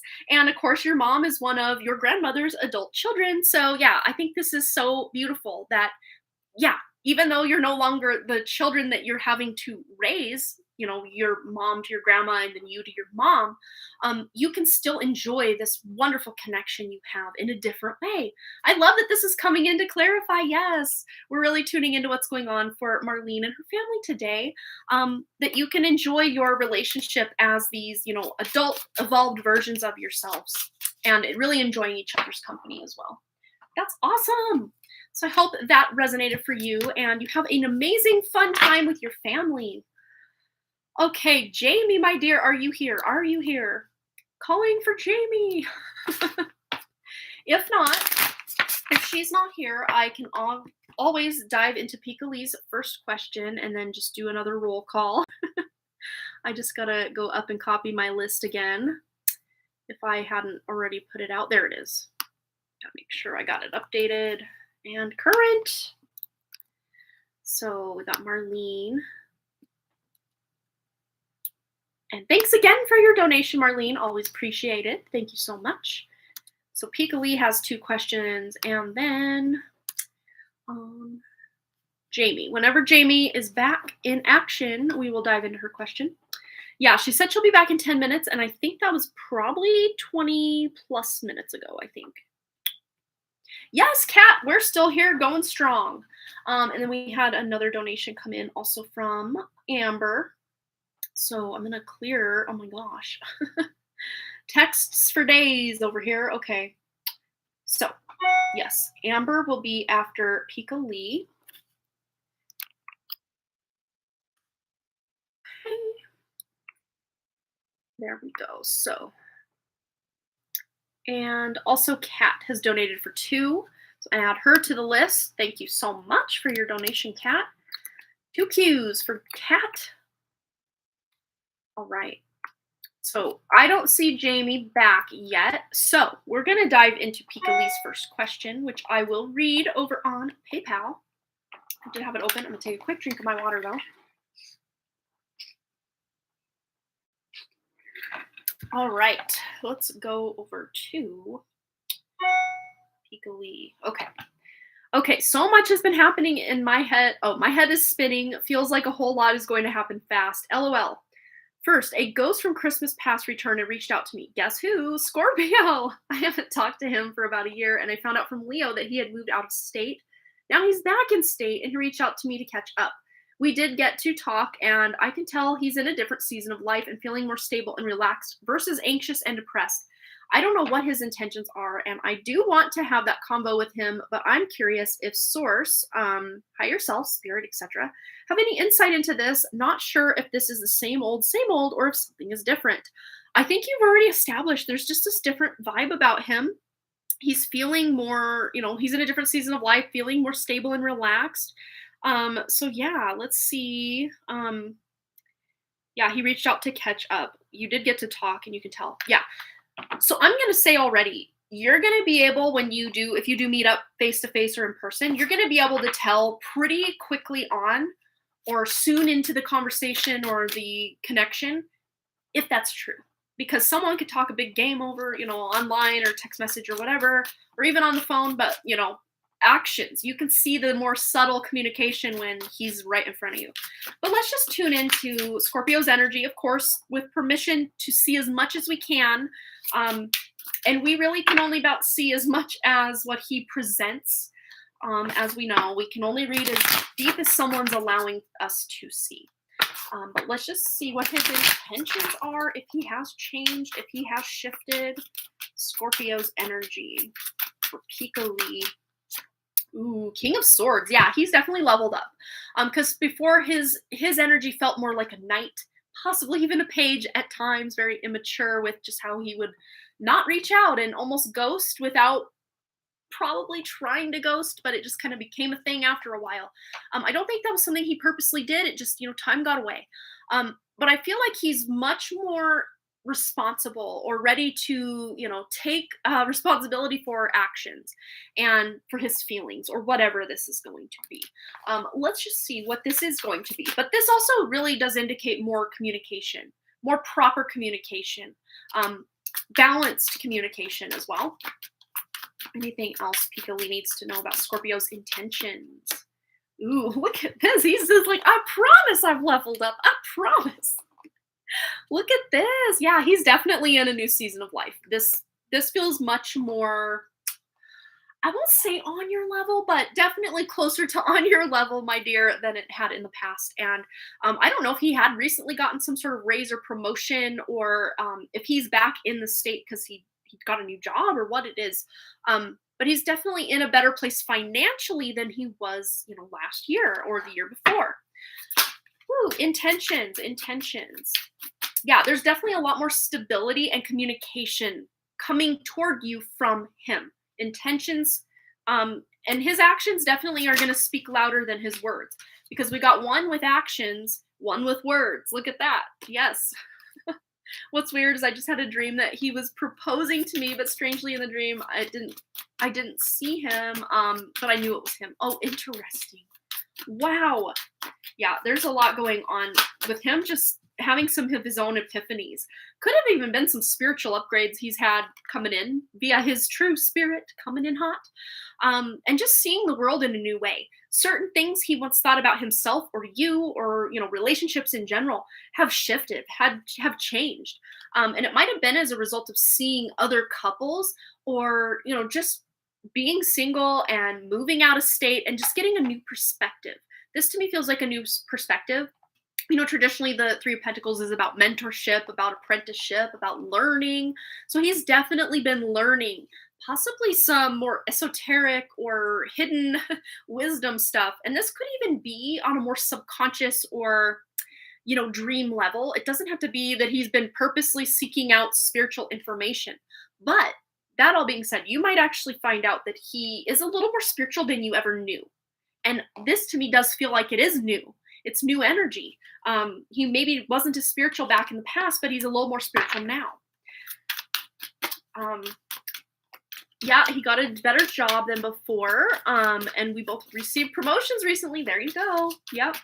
Yeah, he admitted in the past he was a jerk, and when he called me, he thought I was angry at him, and I forgot about him. He asked me if I remembered him. Oh my gosh, how could you not? Yeah, his energy definitely is residual. It definitely reverberates. So yeah, he felt a certain type of way, but that was more him projecting his own thoughts onto himself. Rather than, maybe you were a little annoyed. I don't think you hated him at any point, or angry. Definitely frustrated and possibly disappointed, but I don't know that anger is, maybe at certain times, but not like as the overarching kind of energy. If anything, you were just ready to level up and not worry so much about what he had going on. But yeah, he definitely feels he was the one that messed this up. And I think him touching base with you can really iron out his misconceptions about the connection. And of course, if you guys just want to remain friends, that's just as valid as, sparking up more romantic, times. But let's just see his intentions. Are his intentions romantic at this time, or are they more friendly? I want to know. I want to know. Ooh, Eight of Wands. So this is very purpose driven. So he definitely has a purpose, an agenda. I don't feel it's a bad agenda. I think at the very least, he wants to understand what went wrong or how he could have done better.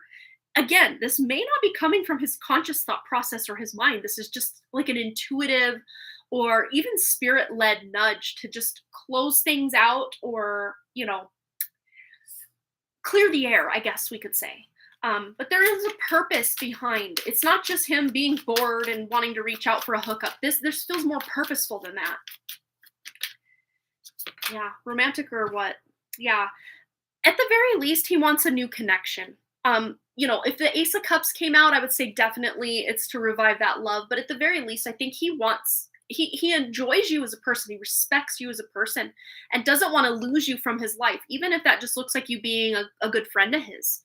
That's what I think, is more leaning toward than resparking a romantic connection. That all being said, though, those feelings, that chemistry, I think is still there under the surface. I can feel it. So, he's intending to just, clear the air and establish a new friendship, but he may catch feels as, time goes on. And maybe same for you. Who knows? Who knows? That's a potential. But at the very least, he wants to establish a new way forward with you and a new beginning. So, yeah.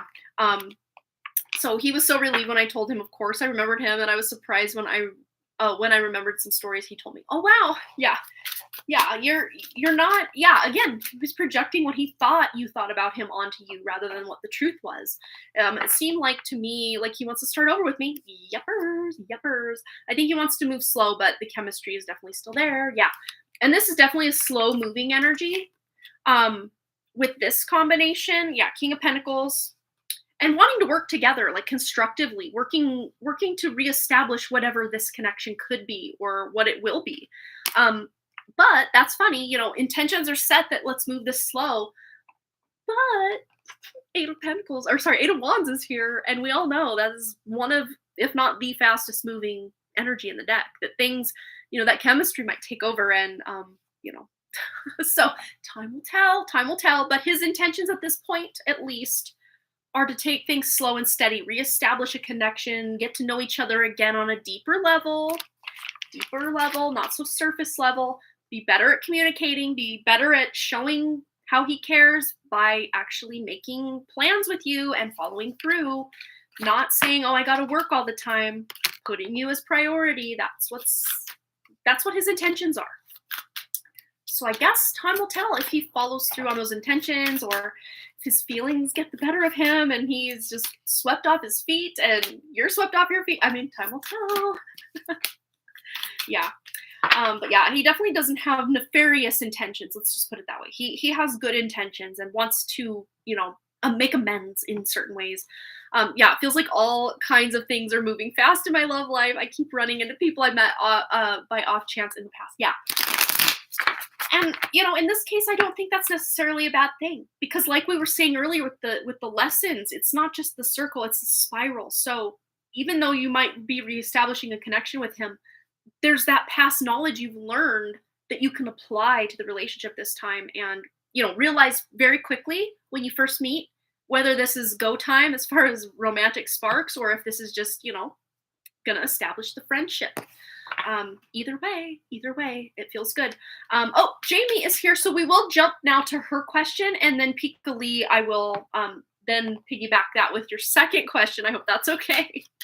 That's good. I was questioning if his intentions were genuine or not, and I definitely feel they are. And in fact, he might even profusely apologize for his past, butthead behavior. Let's just put it that way.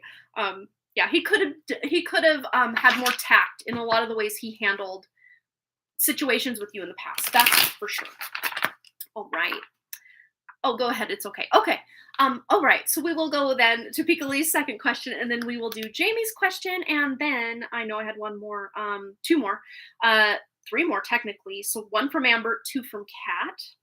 Okay. So let me update our little listy here. Pika Lee I'm gonna delete you off since we're gonna do your second question. We got those two down. And then Jamie will be next, and then Amber, and then Kat with 2 questions. Okay, so, and we have an ad coming in 44 seconds, so maybe we'll just take a quick pause.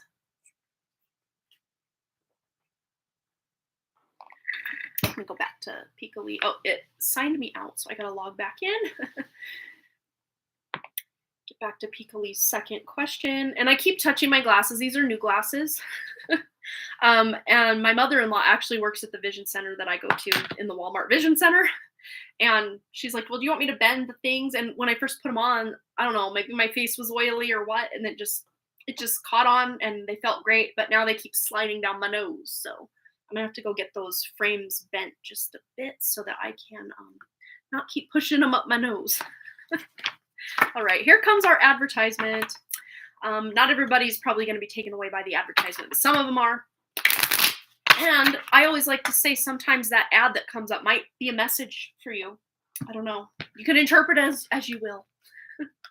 All right, so Peekali's second question. Okay. Second, another Ghost of Christmas Past has returned. Maybe about a year ago, I met an older man at the park and we talked for hours. Well, Saturday I ran into him, and when we crossed paths, I thought he looked familiar when he waved at me, but kept walking after waving back. When we met on the other side of the lake, he said, okay. And then it cut off. So I don't know what he said. He said he be, and then it cut off. And I can't click it to like expand or anything. So what did he say? What did he say? Let us know the rest of that question. No worries. But yeah, I'll tune into what we've already kind of established here. And of course, if you have any specific questions surrounding him, I can definitely tune into that as well. When we met on the other side of the lake, he said he believed we talked before and gave me a hug, and we talked and got caught up and again talked for hours. He expressed interest in me and we seem to have similar values, but I'm remaining cautious and getting to know him more. Yeah, I think that's, that's amazing way to go about this. But let's tune in. Yeah, I don't feel there's any nefarious, this to me feels like a chance meeting. It's not like he was stalking you and then, isn't there a show on Netflix? I've never watched it, but I think it's called You. It doesn't feel like that. I've just seen like the trailer for that show. I've never watched it, but yeah. I'm not sure if he's oh wait, let's see. I think I skipped a thing. Yeah, he expressed interest in me, and we seem to have similar values, but remaining cautious. Yeah, okay, read that. Is there something I should take interest in? It seems we have similar values. I'm just cautious since I'm not sure if he's fetishizing me, since he made it very well known he likes Black women, not in a creepy way. He's Asian. We can name him Doctor. Okay, Doctor. Dun, dun, dun. Yeah, interesting. And again, this, because there's 2 people from your past in a romantic way coming at you at the same time. This is not by chance. This is not by coincidence. But let's see his intentions. Yeah, 3 of Wands. He definitely wants to make this a thing. He's got like plans that he wants to now take action on. Again, I don't feel it's creepy. I don't feel it's creepy. It's not like he, like I was saying with that it's not like he met you there by, like, he knew you were there and then met you there. No, it was totally happenstance. So I would say you can clear any worries surrounding that. And you're here, Jamie. Awesome. We'll get right into yours next for sure. I think Amber had said Kat can go first. Yeah. I don't see anything like that. Yeah, 8 of Pentacles. He wants to put effort and work into this and reestablish a connection, which is very interesting because same thing with Scorpio. You got the 8 of Wands with him. And it's very interesting because in that reading, I accidentally called the 8 of Wands the 8 of Pentacles for a moment there. Remember that. And I almost called the 8 of Wands in his reading the 8 of Pentacles yet again in this reading. So it's a very slow, methodical, not in a creepy way, determined, ready to roll up your sleeves and get to work kind of energy, which is good when you're asking about any kind of connection and relationship. I love this. So this is letting me know this is a major cycle in your life, that things are about to majorly shift in your love life. Whether that you're just, you know, entertaining a couple of options, or if you're going to choose one of these options and then establish a friendship with another option, or what. I mean, I guess that remains to be seen, but let's just see what's going on specifically with you and Doctor. Ooh, King of Wands. So he's definitely like, I've leveled up as well. They want to present themselves as the king. And this is a very, let's just say, sexy connection. I feel very sexy connection here. He doesn't necessarily have to be a fire sign, which would be your Aries, Leo, or Sagittarius. But to me, it feels like he has this passion for life that is not something you see every day with people. Like anytime he's talking about something that he's excited about, you can tell this guy gets really excited about, not everything, but just what he's really happy about, or what inspires him, or what he's passionate about. He can get excited, but in his day-to-day banter, it's not over the top. He's a cautious person too, since he doesn't want to be used for his money. I'm a cautious person too, and notice that we have a lot in common. Yeah, I can totally feel it. So let's see. Anything Picoli needs to know about Doctor's intentions and just the future of this connection. Yeah, he definitely wants some love.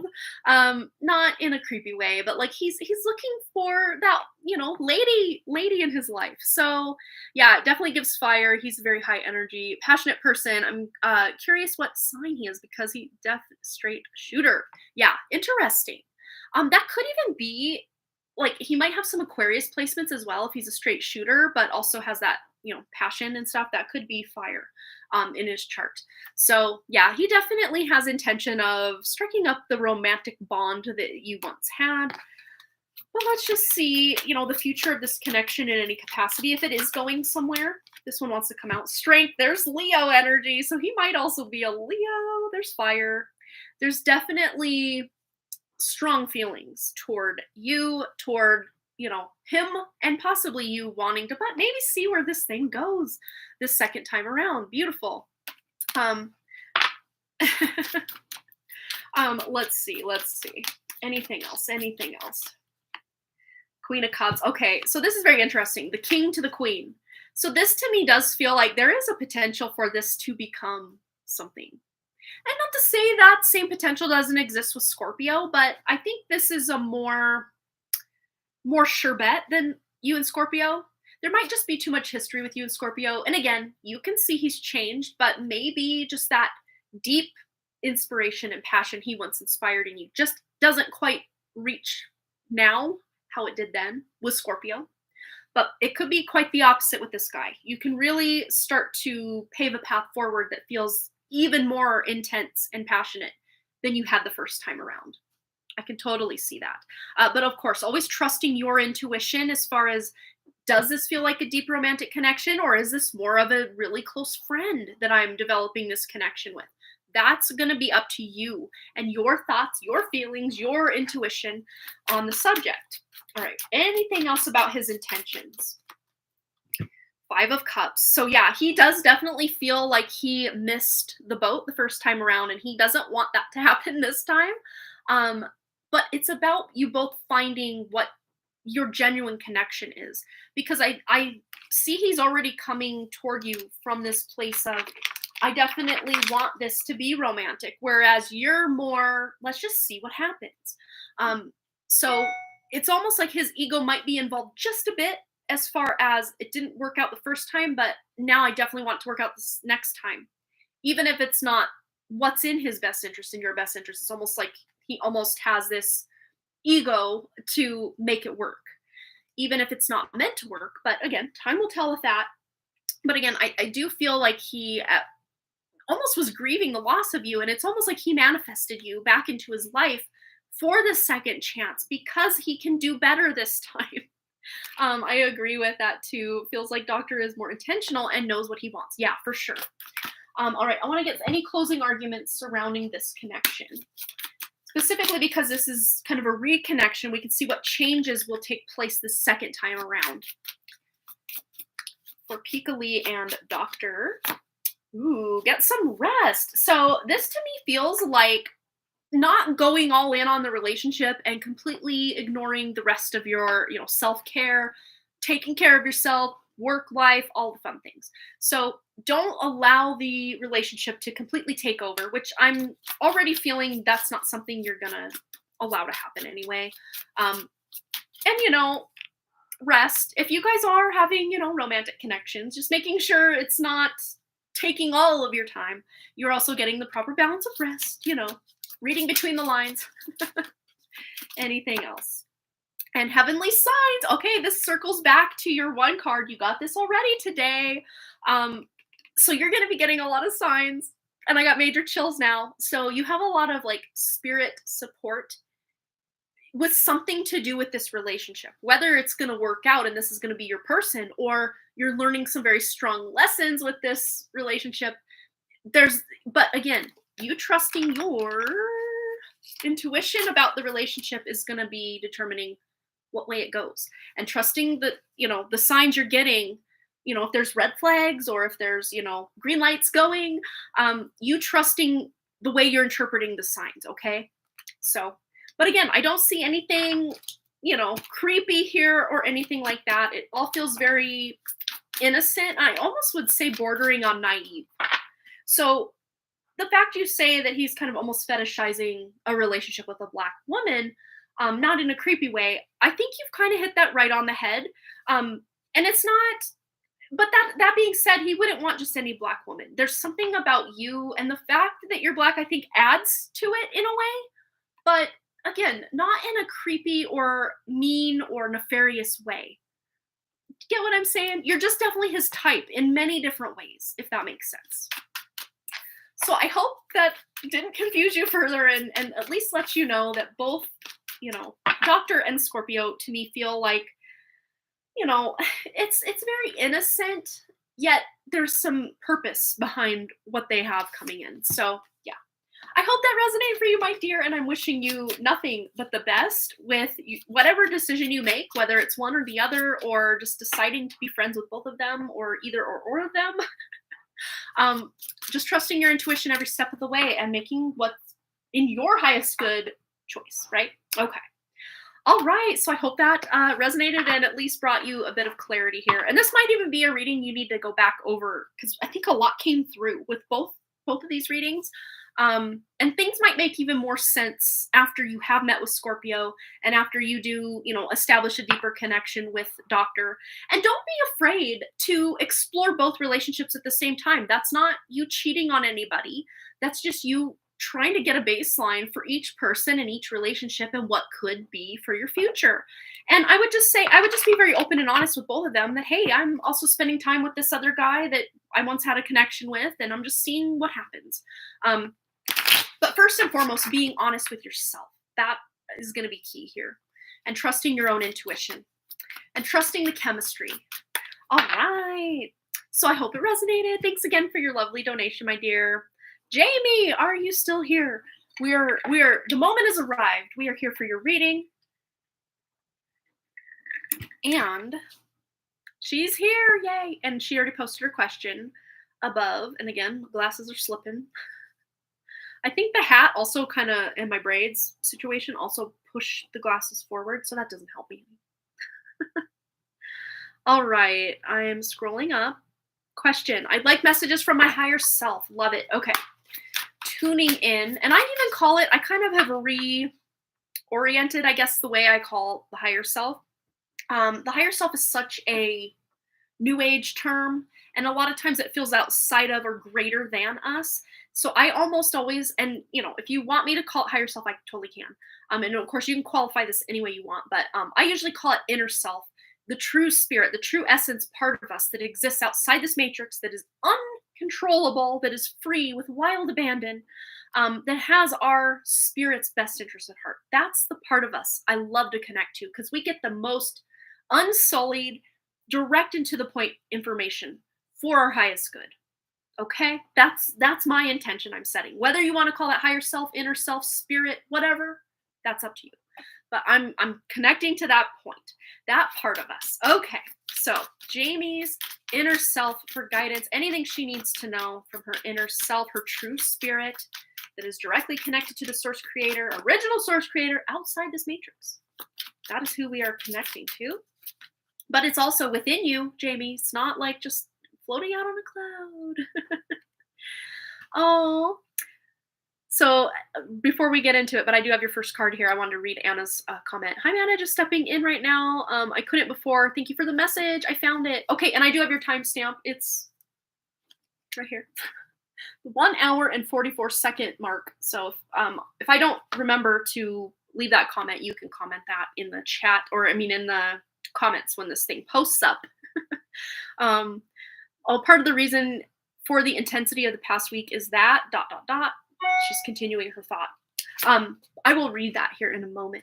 We're getting, oh, look at this, Jamie, strength. So you really are, and if you've been following my channel for any length of time, which I know you have, I used to call the strength card the higher self card.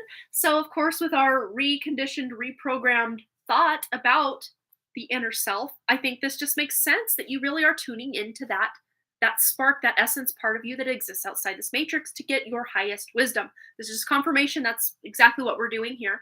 Connecting to that, and that you have this source of inner strength that's really coming out for you over the next 3 weeks, I hear. And he almost looks angry a little bit, but he's putting his hands up like V for victory. So there might be something you're overcoming in the next 3 weeks that you're going to feel really proud of yourself for standing your ground. And I don't know if over the next 3 weeks, I'm trying to remember or think where the moon is right now. I'm trying to think, is there something coming up? I don't know. I'm trying to remember where the full moon just was. The full moon was in Libra. So Leo, yeah, I would say within like the next 3 weeks, maybe a little longer, the moon is going to be transiting the sign of Vedic Leo. But if you're following Western astrology, follow when the moon transits in the sign of Leo, that's going to be about 2.5 days. It's going to take to transit each sign. So about a 2.5 day period when the moon is transiting Leo, about 3 weeks from now, you're going to stand your ground and come out stronger. Wow. Okay. And then these two also want to come out. Okay. So 3 of Cups. So this is your connections, possibly with your family members. You know, the family that you have in your home, those family members specifically. And also even with, this to me feels like Mickey's energy, breadwinner, bringing home the bacon kind of energy, and being able to make a financial decision. There's a financial decision that you're both coming to agreement on, and maybe you standing your ground about what you're spending money on, or maybe even a trip you're going on. Whatever it is, it's a very physical thing. So it's either your physical connection, intimacy, things you're spending money on, things going on around the home, stuff you'll experience in the material world. We can just kind of leave it open-ended. Let's just see anything else Jamie needs to know specifically. Yeah, maybe a car. Could be a purchase of a car. Again, when the moon's transiting Leo, that's when this is happening. So you're getting kind of a forewarning or a heads up. And you kind of just, speaking your truth about it is going to get you what you want. So if you and him want a different car and you're saying, well, I want this one because X, Y, and Z, you're probably going to get your way. All right. And it feels like what you want is really in alignment with what's actually needed for the family, whereas maybe what he wants is more like, oh, yeah, it looks cool, or I know it has this type of engine. Guys know more about cars. Not always, and I shouldn't be stereotypical, but usually women want the features of the car and the men are more about the prestige and looks of a car. I don't know. All right. Anything else Jamie needs to know about? Ooh, join in. Yeah, you need to be part of this conversation about this purchasing, agreement, whatever it is. You exerting your power, not in an overbearing kind of way, but just definitely showing up in your power for any decisions that need to be made over the next couple weeks, and especially when Leo's transiting, or the moon is transiting the sign of Leo next. And I'm really feeling for you, it is Western astrology we're dealing with here, rather than Vedic astrology, which would put the moon in Cancer at that time instead of Leo for Vedic astrology. Okay. One more. I just want one more. What else does Jamie need to know about this, or just anything else? Ooh, you just got your taxes back. Yeah. So there's definitely a financial decision that you're coming together. A purchase for the family, though. That's what that feels like. This is, celebration coming together with family. and benefiting all of the family. So it'd be a purchase that benefits the whole family. Anything else? Yeah, magic is alive. Ask your divine child.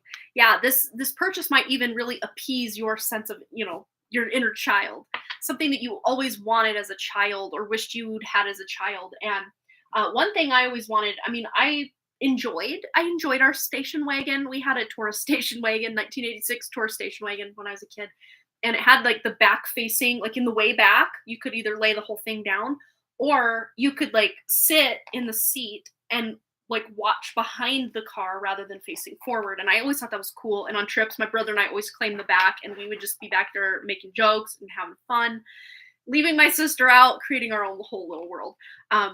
But when we got our minivan, when I was in, I guess, my junior year, I already had my own car. But when we got the minivan, it felt like we really leveled up, because that, by then, the station wagon was very dumpy. We had trashed it as kids, and it just wasn't a good look anymore. And when we got that minivan, I felt like, wow, this was all my childhood dreams come true. Because yes, the Taurus station wagon was cool, but like this minivan was like luxurious compared to what we had. And yeah. And we actually went on like a big road trip for wrestling for my brother with a bunch of my high school friends. And it was so much fun. So much fun. So yeah, there's something like that, something tied up that might invoke memories from your past in this decision, or once you make the purchase, you're just like, oh, and then the experiences you'll have might tie in with something from your past. Very cool energy. You'll have to update us and let us know what's going on with that. And even if it's not a car, it's something that's going to benefit the whole family. But if you're in the market for a car, it would probably be a great time to speak your piece about that. All right. So up next, we got Kat. And I thought I saw another donation come in, but I could be wrong. Brianna. Okay. So yes, Brianna. So, and Amber, did you want to go last, even after Brianna? Let me know, because Kat has 2 questions. So this will take us a nice little chunk of time. And then you're so welcome. So Kat, and then Amber. If Amber wants to go last, I can just put her last. And then update this with the degree, full read for her as well. And then Amber on deck or at the back of the line, whatever one she wants, for sure. Okay, we put these back and we will get into Kat's first question. I'm sorry, my messages has so many typos. I was typing so fast, I just wanted to get all that out. No worries. Sorry, it's so long and possibly confusing. No, the cards will suss out any confusion. We will get to the heart of what you're asking. No worries. Yeah, Amber wants to go last. Cool. Okay, so once again, here is our current lineup. Kat's first question, we're going to go to PayPal, email.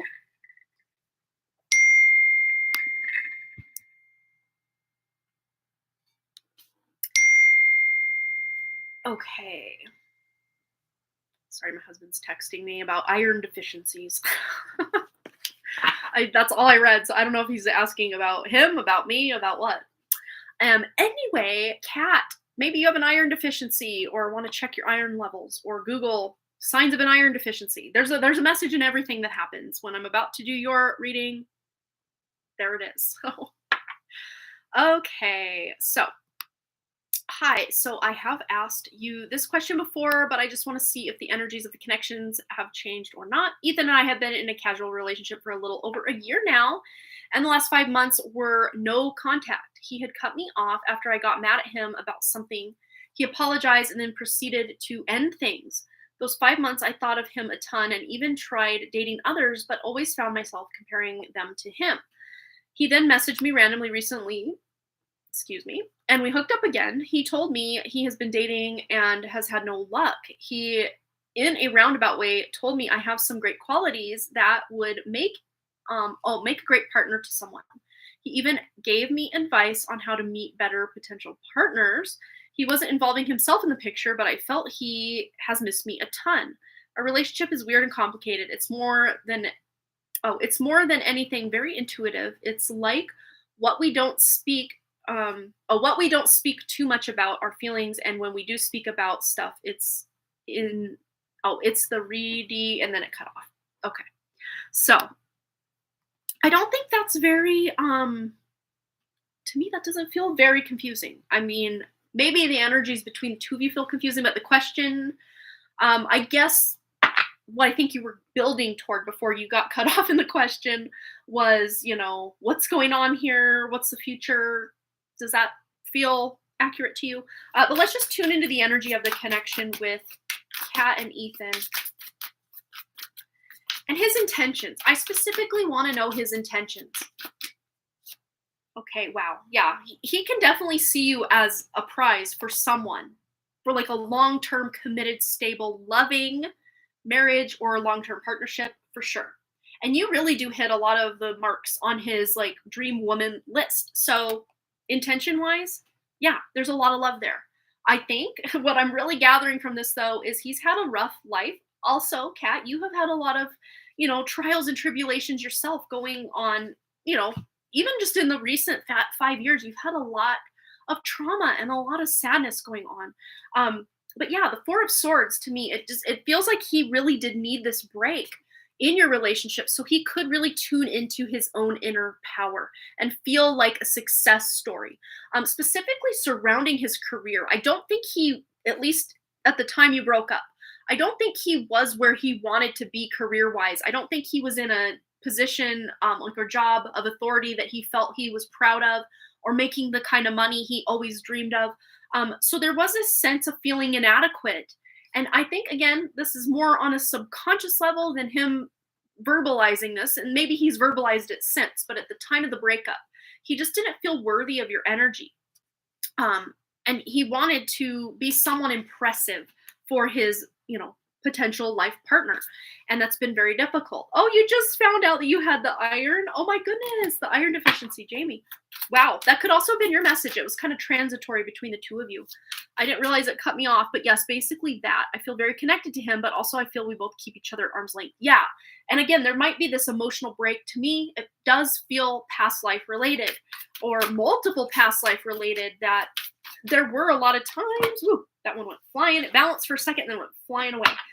So it's like this is a repeated cycle through many lifetimes where you guys feel you've got it together, and then something happens to crash it all or crumble it, or one or the other of you gets killed, or goes another direction, or what have you. But the Ace of Wands, and it landed kind of like this, facing me like this on the ground, so it appeared to be upside down. So it's almost like an inversion of that sexual energy or that, attraction that happens, and then everything goes off the rails in the relationship.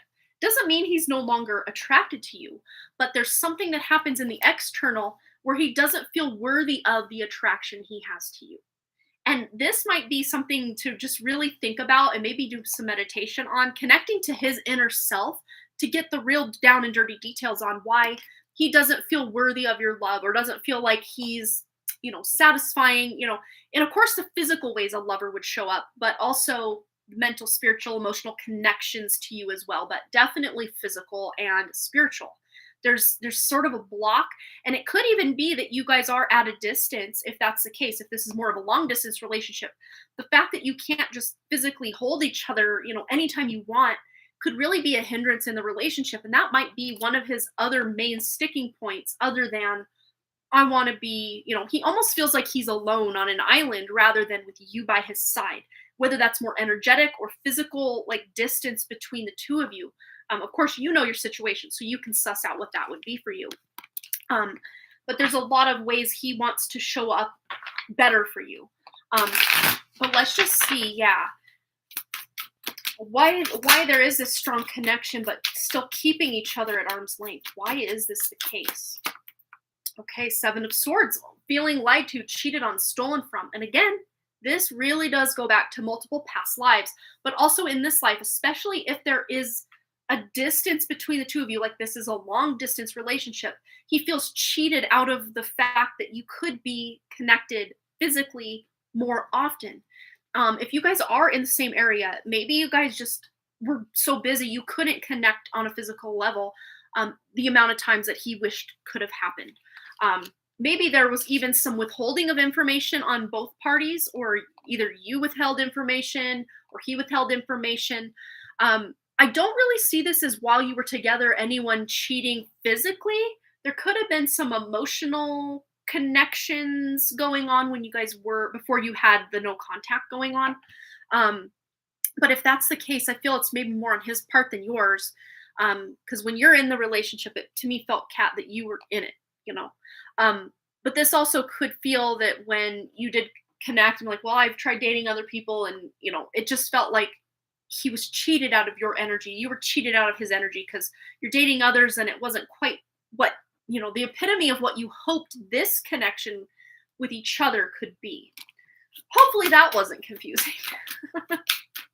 Anything else Kat needs to know about this connection moving forward? We do have an ad coming up in 30 seconds. So if it cuts me off, I do apologize. Connection with Ethan and Kat moving forward. What does she need to know? And we have here King of Cups. Yeah, he's going to try to be more emotionally involved or connected, or there's something to do with emotions. Because I'm not getting 100% positive vibe from this card, even though it's a nice, cute, and cozy looking card. I want to dive into what's maybe sabotaging his emotional state. Possibly him lashing out and saying things he doesn't mean, and then trying to possibly backpedal and say, oh, I didn't mean that. I was just mad when I said it, or I was sad when I said it. And then just expects you to just go along with that and be like, okay, you were mad when you said it, so ignored, actions canceled, words canceled. You can't quite do that. You will still remember the words that were said, or the things that were done or not done, or the words he didn't say that he probably should have said. Things like this. Yeah, it can be, and it's not just one or the other of these things we're talking about. It's a whole ball of wax, or a whole bag of tricks that have kind of contributed to all of the issues or blockages, or even the no contact thing. It just felt to me like what I'm seeing is Tetris. Like the game Tetris, where the blocks, you kind of start out, everything's going slow and steady, and you're able to really put those blocks and fit them into the holes where they need to go, and everything looks uniform and calm, cool, collected. And then things start speeding up, and oh, I missed that one. Oh, it didn't go right where I wanted it. Oh no, now this one. And before you know it, you're halfway up or farther up the game board, and you're starting to panic, like, oh no, oh no, oh no, oh no. And then before you know it, it's like, game over. Because it just got so overwhelming. And energetically, it doesn't feel like it was any one thing or another or another or another. There were multiple things contributing to just feeling overwhelmed to where it went no contact. And the fact that I just spun this card too feels like there's ways you can tune into higher timelines where it doesn't feel so chaotic, where you can be on the same page, where you can be checking in and communicating and having, the physical closeness that both of you would crave. But I think it's going to take a lot of work to get you, and especially with the emotional involvement, it's going to take a lot of work to get you both on the same page. Let's just see if there is a future romantic connection with Kat and Ethan. It might be difficult to just start all over from scratch, without still seeing all that stuff stacked up with the Tetris, what I was seeing. But that doesn't mean it can't be done. And there might be temptations to just reignite this connection and just hope la-di-da everything's going to fix itself. I would say if that's kind of the energy you're going into it with, that let's just try this again and just start over, it might be working for a while, but eventually those old energies are going to creep in, and again, before you know it, the Tetris is stacked up. But I would say if you have your heart set, or he has his heart set on trying to make this go round two, allow it to happen and just see where it goes if that's what you're intuitively called to. But I would say more likely than not, you'll kind of end up back where you were with the no contact, or just decide to go your separate ways eventually. But let's just see Kat's love life in general, with maybe including just anyone else. Because I know there is this long-term stable partner for you. I've been able to feel that since I first tuned into your energy and we had that reading together one-on-one on Zoom. I can still recall feeling there was going to be a long-term marriage and kids and just everything you could dream of. Of course, no relationship's perfect. All relationships need work. But you're willing to do the work. That's the thing. Yeah, you're definitely willing to show up and take action and do what you need to do, say what you need to say. And I really do feel, though, that this is going to be you moving in a new direction rather than just reestablishing that romantic connection with Ethan. Doesn't mean you can't be friends and still connect with each other once in a while. But I would say your long-term most likely partner is not going to be Ethan. But again, if you're intuitively called to continue into that relationship, please follow your intuition, because you are learning lessons there if that's the case. And of course, there's multiple versions of Ethan and multiple timelines available here. So you might just be able to tune into a higher timeline where you can work these old kinks out and really make things flow. But I would say more than likely on the current timeline you're on, that won't be the case. But yeah, to me, there feels like a new love interest coming in over the next year and a half. So yeah, be mindful of any new connections. And even if you do date around and no one really sticks, that's okay. Because I really do see the Page of Wands as just being inspired to love life for the fact of loving life. And, making your love of yourself your biggest, greatest project for the time being, or your most solid relationship.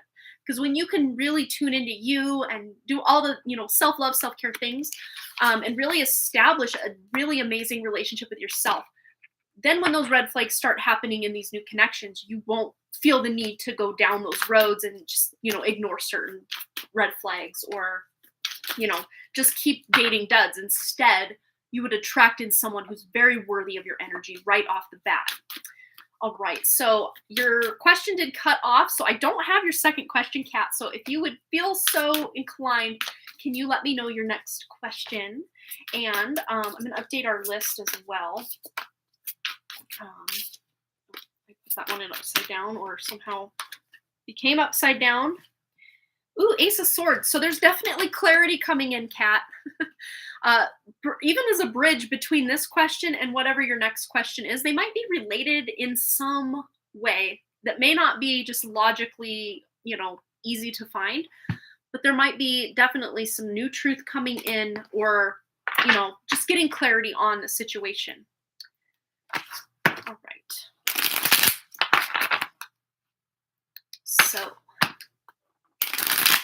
for Kat's second question, and I was going to update my list just to double check. Yeah, we had Brianna still being our most recent donation, and Amber wanted to go last. I'm not sure my second question. It was more about this situation and how confused I feel about him. Okay.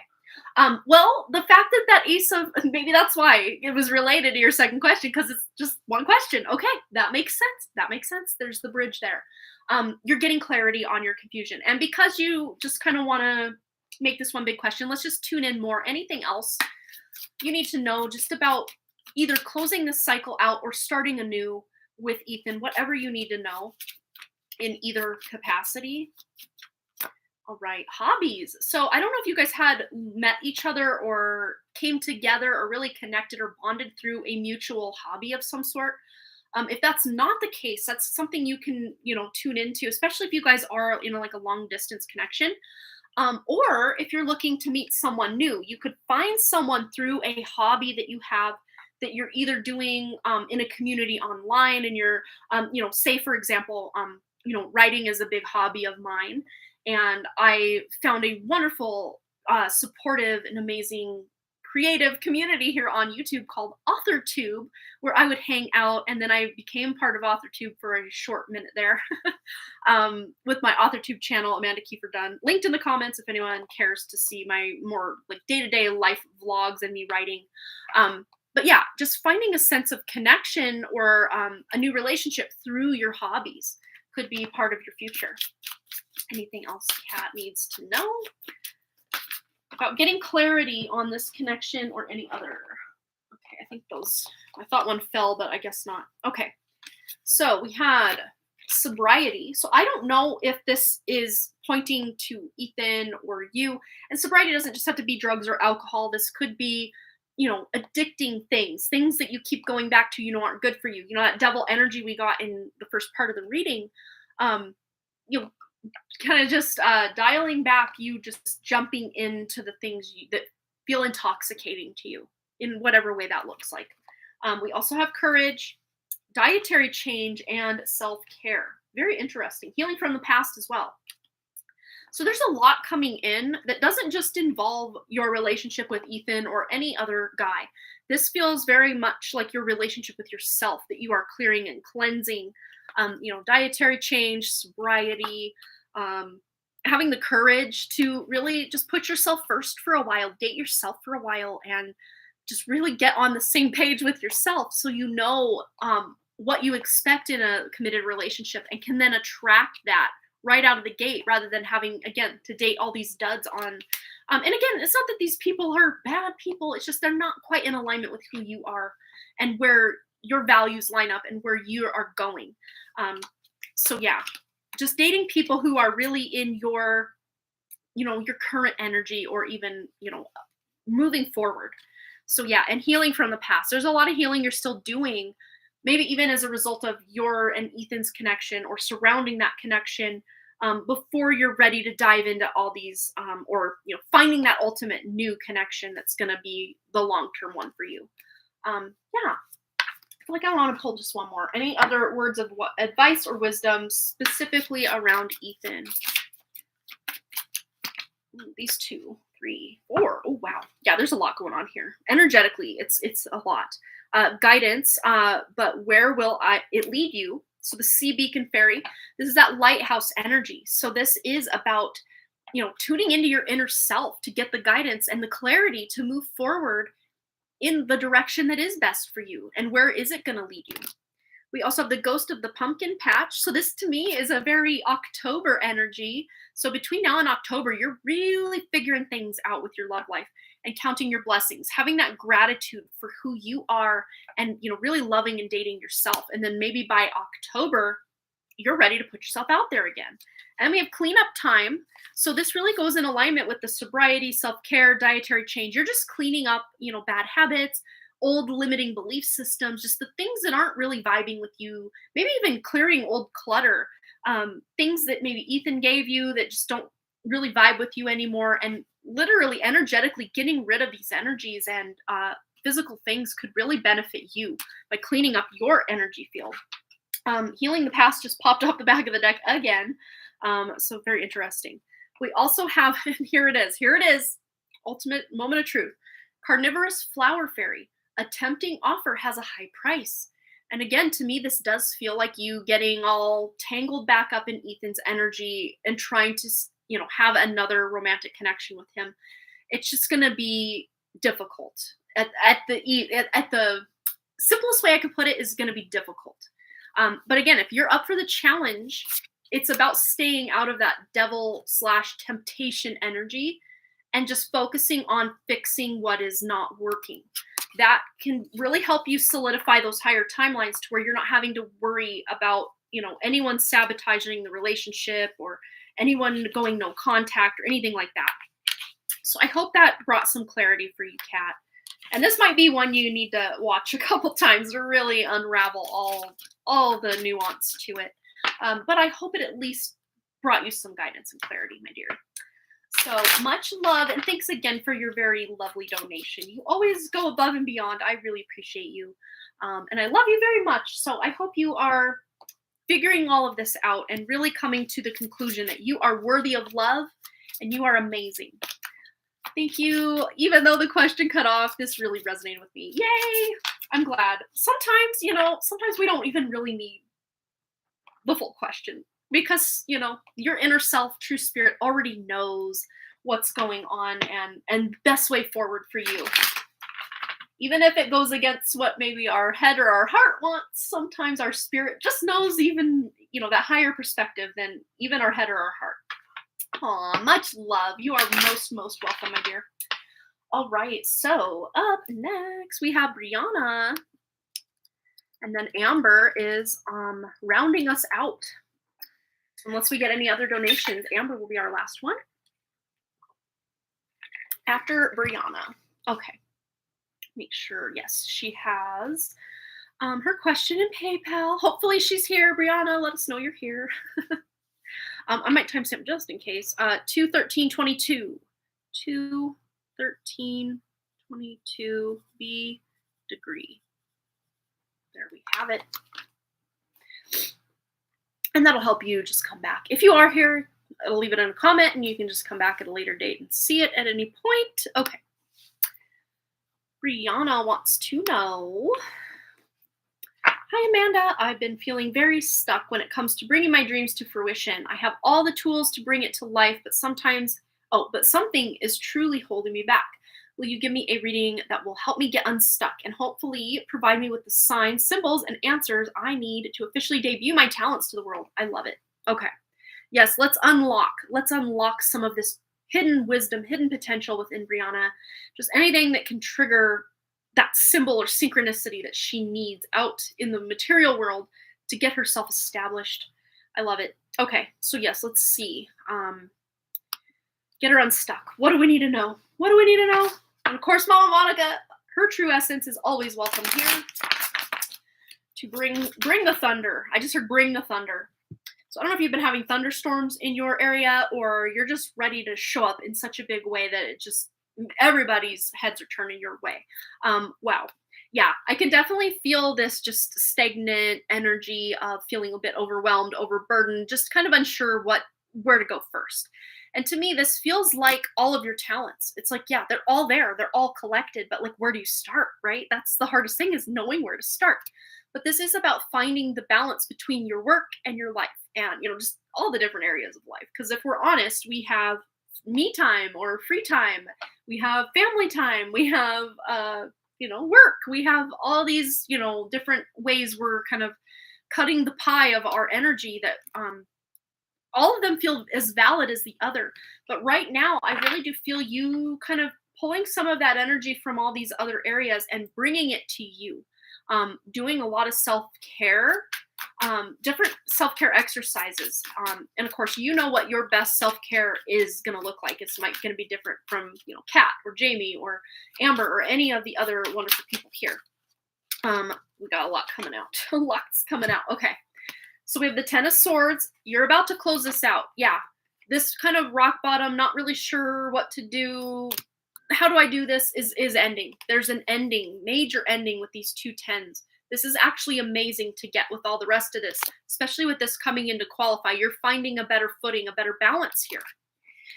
Then we have talking about those pies. Look at this. So there might be two options you're kind of weighing or balancing, because in the traditional Rider-Waite depiction of the Two of Pentacles, the person's got it figured out, but they can't go on juggling all of this forever. They have to kind of zero in or hone in on one or two things that are going to be priorities for a bit.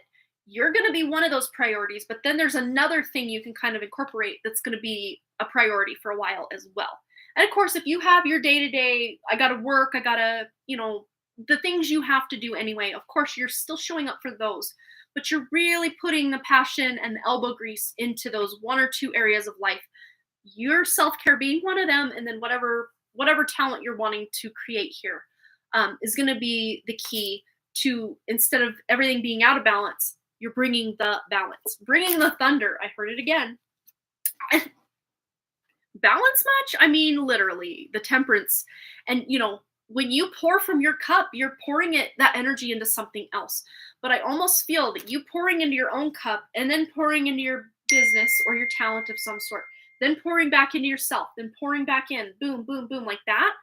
That's what's being asked here, is the balance between two priorities rather than 4 or 5 or 6 or 10, which is what you've been trying to do, is make it all happen at once. This is just kind of pulling back. Yes, maybe those are long-term goals of 2, 3, 5, 10 years from now. Having that vision is amazing, but expecting yourself to just out of the starting gates or off the starting blocks have it all figured out is, most people can't do that. But we have the Hierophant here. So taking a very traditional approach to whatever it is you're trying to accomplish here.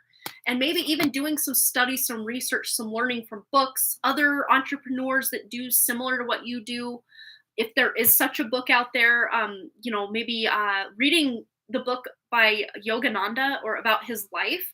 I know you are kind of going into or delving into the whole yoga thing.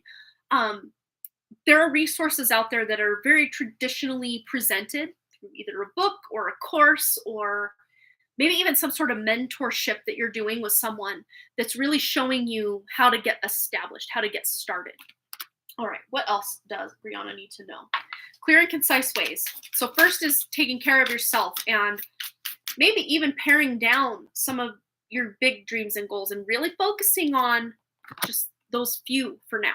Just focusing on those few until they get established. And then you can start incorporating new in, like that. Okay, yeah, clarity is coming. So if you don't get it in this reading, it's coming through ways of sign, symbol, synchronicity. Might even be happening while you're making yourself a meal. So if you're doing a lot of fast food or going to restaurants and stuff, those wonderful like times of preparing food are going to be lost on you. So this is kind of going to you being very focused on your self-care, eating clean, healthy foods, preparing them yourself, and infusing them with your intention to really jumpstart your life and whatever it is that you're wanting to use this food and this sacred act of preparing your food to put that intention in, almost making it a ritual for yourself. So instead of like dragging your feet, like, oh, I got to make dinner, make it something exciting, make it a ritual, make it, you're putting intentions into this food that you are now nourishing your body and your energy with. Look at it like that. But major clarity is coming in. There might even be some certain foods that keep, or maybe a recipe or making a certain thing that keeps popping up for you in conversation or online, and you're just going to try it out. Could even be a certain herb or spice or vegetable, whatever it is. Very interesting. What I'm seeing is like a picture of a salad, but like there's flowers in the salad. And it blew my mind when I was like, I think I was maybe 10 or 12 years old, somewhere in there. And we went to this restaurant that was in an old church, and they called it the Hidden Chapel. It was like a fancy restaurant, fancy for my little hometown anyway. And it was a salad, and they had little pansies in the salad. And I'm like, oh my gosh, you can eat those? Like, I had no idea as a kid. It just blew my mind, and I just thought that was the coolest thing ever. So maybe there's even a flower you're cooking with that, or the essence of a flower. I don't know, something along those lines. Very interesting. Anything else Brianna needs to know? And it's funny because we were just tuning into the fact that Hidden Chapel restaurant was part of an old church, and then I just heard that song by Hosier. It's spelled, if you've never heard of the guy, it's spelled like Hosier, like this. Let me clear this. Like that. It's called Take Me to Church, I think is the name of the song, but it says that in the chorus like a lot. There might be a hidden message in that song for you, or it might have some relevance to your life. If it doesn't already, maybe it will in the future. But Knight of Wands, I love this. I love this so much because this is that passion. And then finally being able to break through and take action, allowing that ship to sail into the uncharted territory. You're just starting out, but it's going to be a strong start when you get going on it. So there are going to be a lot of signs coming up that maybe we didn't tune into quite in this reading, but they are going to be out there for your interpretation. Oh, that 10 of Wands card really spoke to you. I love it. Anything else Brianna needs to know to unlocking this potential? And we have a keyhole here. Look at that. Yes.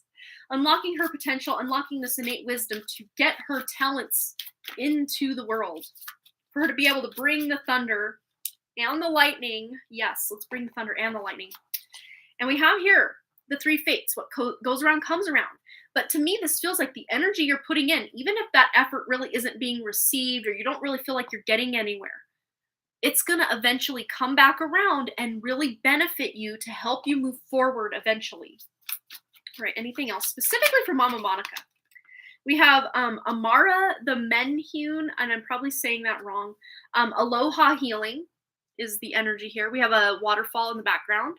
I don't know if there was a trip or something going on with Hawaii or Hawaiian energy, or if that's something you've wanted to do is go to Hawaii or even some other tropical place. But, aloha always reminds me specifically of Hawaii and the Hawaiian people, connections with the Hawaiian culture in some way, or just learning about it a little more. Anything else? Anything else for Brianna? Yeah, cleanup time. Yeah, you're cleaning up energy leaks or energy spills, or the fact that your energy is just going in all these different directions, and then bringing it back to center by doing the self-care, and then hyper focusing it onto only one or two areas that you can really enhance and put your love and effort into to really strengthen to then get those going and get the wheels turning on those one or two priorities, right? Okay. So I just want one more. What are we going for? We're going to go back to the deck we started with the one card reads at the beginning of the live stream for Brianna. Anything else she needs to know? All right, family changes. Okay, so there might even be, because we did have this healing come in with Mama Monica's message, maybe some healing to certain connections in the family, or the family is changing, possibly because there might be new family members coming in by way of marriage or birth, possibly. And this doesn't just have to be like your immediate family. This can be, cousins, aunts, uncles, extended types of family as well. Or just people you really resonate with that feel like soul family in a way. And maybe, just maybe, they are involved in your endeavor in some way, whether they're supporting you as a cheerleader, or they're loaning you money to get started, or they want in on the business. They want to help you with, you hiring them on in some way. Family can really benefit you. All right. So I hope that resonated. It might have brought up more questions and answers at this time, but I feel like what it feels like, it's so weird. I feel like when you open a dog food bag, if you open it on the right side, not like right as in direction, but like correct, right? You can pull the string on the top of the bag and it'll just unravel and you can open it right up. But if you're doing it, from the wrong side of the string, you're pulling and pulling it, it's just getting tighter and tighter. It's not going to open. So it's interesting that I saw that as I'm closing out. So there might be a way you've been going about things that you're thinking you're doing the right thing. You're pulling the string, but you need to see it from a different perspective, or shift one side to the next. Like open it up, and you'll be able to, once you get it, it's all going to start opening up. And you're going to be really busy. But again, balancing out all that busyness with doing your self-care, that's going to be key. All right. Very interesting messages to come through. I just never know what's coming through. But I hope that helps in some way. But yes, as you go about your day, your life, the next few days to weeks to months, just be very diligent with any signs, symbols, synchronicities that are coming in, because there's a lot of support coming from spirit by way of these external, triggers of some sort. Whether this is snippets of conversation you're overhearing, ads you're seeing online, just anything. It could be anything. Colors that keep being repeated, foods that keep being repeated, animals you keep seeing, words that you keep seeing on repeat. These are all going to be messages, or songs that get, you wake up one day and you haven't heard a song in forever, but it's somehow like you're playing it and you're singing it in your head or out loud. Those can be messages. So be very diligent about the messages coming in.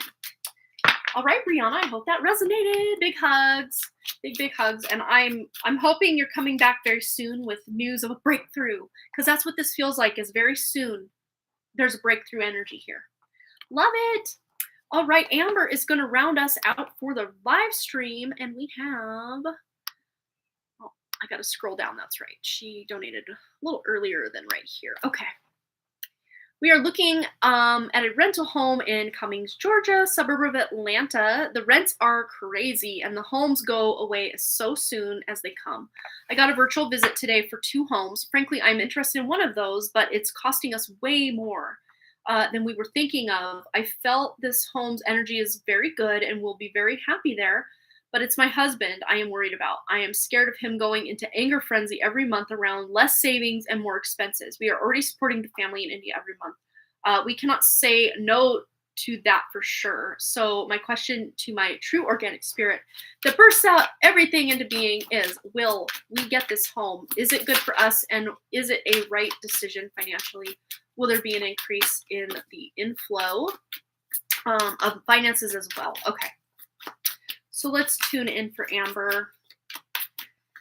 Just starting out, I'll probably come back to this screen so I can read more about it. But I want to just tune in just to see if this house is the right fit.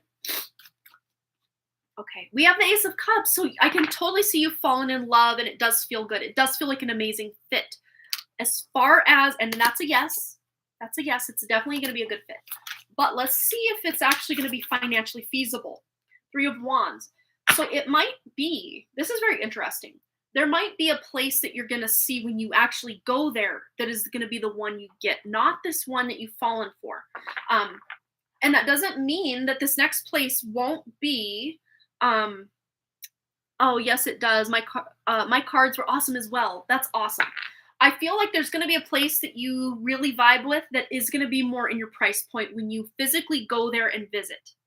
Not to say the virtual tour isn't going to give you the same energetic response. I think it would, and it can. But this is after you go physically travel there, because there's something that's missing from the online prospect. You know, in the traditional Four of Cups, he sees all that's available in front of him, but he's missing something that Spirit is trying to deliver basically on a silver platter. If you already have a trip planned, I would say kind of coincide your trip and your house hunting at the same time, if that's at all possible for you. If you're already planning to go, I would say that would be an amazing opportunity to go, because this place you've fallen for might already be off the market by that time. But it's actually, it almost feels like, you know, someone dangled that carrot in front of you and then took it away. It feels very cruel and unusual punishment to find this amazing place and then to find out it's so much money and it's not going to be feasible because, you know, all of the other expenses you have. But this actually does serve your energy in a way. Oh, we got an ad in 4 seconds, so apologies. Maybe I'll take a small break. Hopefully, Amber, let me know if you're here. Sometimes people get taken away from by the ad, others don't. But anyway, I'm really tuning in the fact that this actually is serving you in knowing what it is you want and not having to just settle for some place because, oh, it's in our price range and la-di-da. Oh, he's saying no to go as we don't have many places to visit, should we? Well, that's a thing.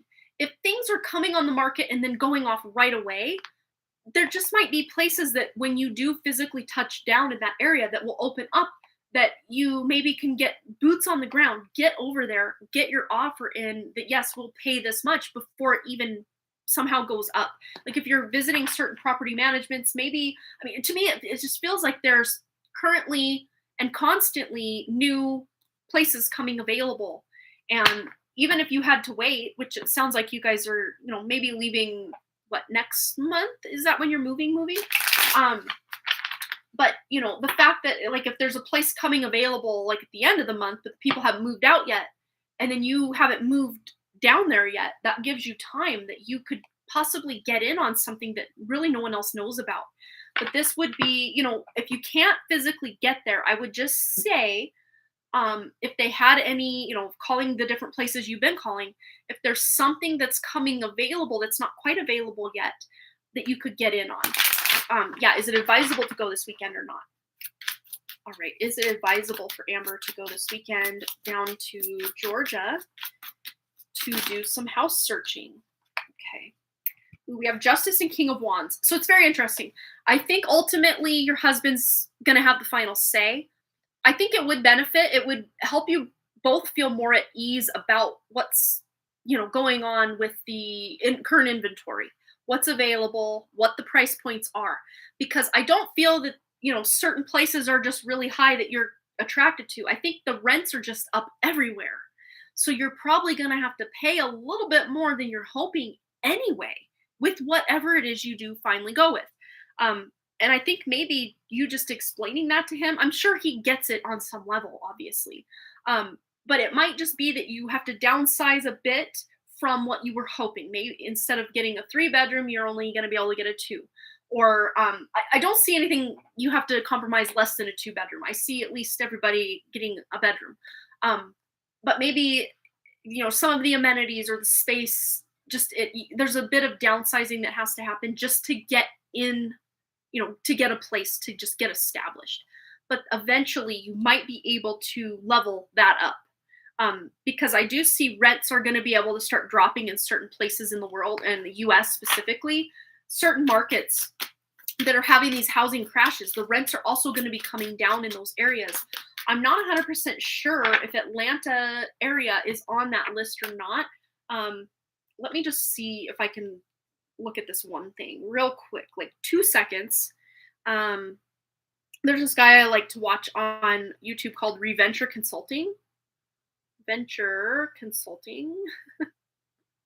Here it is. Okay, so his uh, video this morning, BlackRock has stopped buying homes. 2023 fire sale coming, and he was also talking about the rents going down as well. And he had this like screenshot of the app that he has where it's kind of predicting which areas are going to crash and which areas really aren't going to fall that much. But as the housing crashes, also so does the rent. And we got some ads here, so I'm waiting for those to end, and then I'm gonna scroll forward to where I saw the map. Okay, there it is. Okay, boom. Pause. All right, Georgia. Yeah, it's in red. Montana's obviously also in red right up here, but for you, for where you're interested in looking, come on now. Come on now. There we go. Let's zoom in. So Georgia is currently overpriced in the housing to buy mortgages. 31.6%. So you're going to see a major crash in this area over the next year to 2 to 3, over the course of time. Major crashes coming to this whole state, and probably these like Atlanta is usually, when people think of Georgia, Atlanta's like the city people think of, at least me. It's definitely one of the big hubs of activity and places people work and people want to live. And of course, the suburbs of that area will also be ripple effect of the main city. So I would say just to get down there in the summer, you might have to compromise in, feeling the vibe, feeling the love with a place. I would still say like the vibe of it, because you want to like where you live, even if it's not going to be your forever place in this, city. This is you being able to at least be happy with what you have for now, and realizing that eventually as these rents come down, you're going to be able to afford something even more in line with what you want. But let's just see, as far as the first place that Amber gets down in Georgia. Oh no, first we wanted to know about making the trip. It's basically he's going to be the one in charge of that. I don't know that trip's going to happen this weekend. I think he's probably going to put the quash on that and say no. But I would still, let your voice be heard if that's what you want to do. I think energetically it would probably be in benefit to go, but him having the final say, I'd say he's probably going to be, you're going to feel a little left out about it. But let's just see, as far as Amber and her family finding a place that might be considered a step back, but still feels, financially in alignment and on the vibe check. We're passing the vibe check. That's most important. What is this going to look like? Okay, yeah, you're going to find it. You're going to find it. And you might even be pleasantly surprised that you can afford a little more than you want if you're not completely heart set on that specific town. If you go yet another suburb this way or that way or this way or that way, you might find something that's more in balance with what you want and what you're willing to pay. So it just may be, because we're specifically asking about Cummings, Georgia. We're not asking about, I have no idea of any other suburbs. I'm not familiar with the area, but a suburb this way, suburb that way, and kind of expanding your search a bit. It's more about schools. Okay, that makes sense. So it might just be for now about the compromising the space and everything, because it is school-wise, this is what we're getting. Look at this. Schools, you've honed in on the best school place for Kashvi to be. So with the lovers here, you're going to have to make a decision between schools and, the home being everything you want it to be for the price you want it to be. So you might have to, if your price is set and you can't go above it, you're going to have to come back on some wishes and hopes and, fulfillment in the homing department. The house is, it's very close to the school. Okay, that's awesome. You might just be getting a little less of the home you were wanting, but in your budget, in your price range. Unless your husband is willing to maybe send a little less home to the family and put a little more into the, rental income, stream. I'd say you're going to have to settle for a little less. But I don't know. What I'm really getting with this is if you have a yellow candle, Amber, or any color, you can just put the intention of that, solar plexus energy. Look, we even have the strength, which is, Leo sun energy as well. Um, Setting your intention to get a home that is in budget, or at the very least that you guys can afford and pay for every month, that feels vibe, passes the vibe check, is really good, and has all the amenities you want. Setting that intention, lighting your candle, can really help. Let's see with the raise. Anything with the raise? Will this raise happen? Ooh, yeah. I think he's gonna have to ask for it, or kind of go about it the traditional way. So it might be that he's having to point to something he's done in the past or certain paperwork to say, yeah, see, I'm good for it. Or if there's certain certifications that are required, that he can prove he has those certifications, just to prove that he's worthy of the raise. And I think he'd be able to get it. Woo. Yeah, Four of Wands and Two of Pentacles, but they both came out in reverse. Again, you can get them back in the forward-facing way. But I think for now, what this is saying is, even if there was a raise, it may not be completely enough, month to month to cover those more inflated housing costs to be able to afford what you want. But again, with those housing prices eventually coming down and him probably eventually making more money, getting other raises and what have you, eventually that will be the case. But I think it just kind of remains to be seen at this point. There's too many open timelines to say for sure it's this, for sure it's that. So I hope that makes sense, that we're not getting a final answer 100%. But the fact the sun came out and just, tuning into the energy of the vibe check of the home, you're going to get a place that feels really in alignment with you. And eventually you might be able to move to a more, to me, it'll feel more cost effective, yet also, hitting more of the marks on what you're expecting in a home. Oh, who already did the paperwork and all, it's going to be decided this month. Okay. So if he's already done the paperwork, that will remain to be seen with the raise.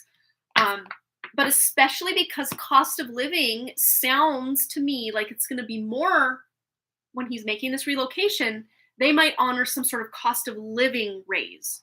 And if they come back and say, okay, everything's good, but no raise, maybe he raises the question, hey, well, what about a cost of living increase? It's going to cost me more to live here. Is there any way you could compensate me for a cost of living raise?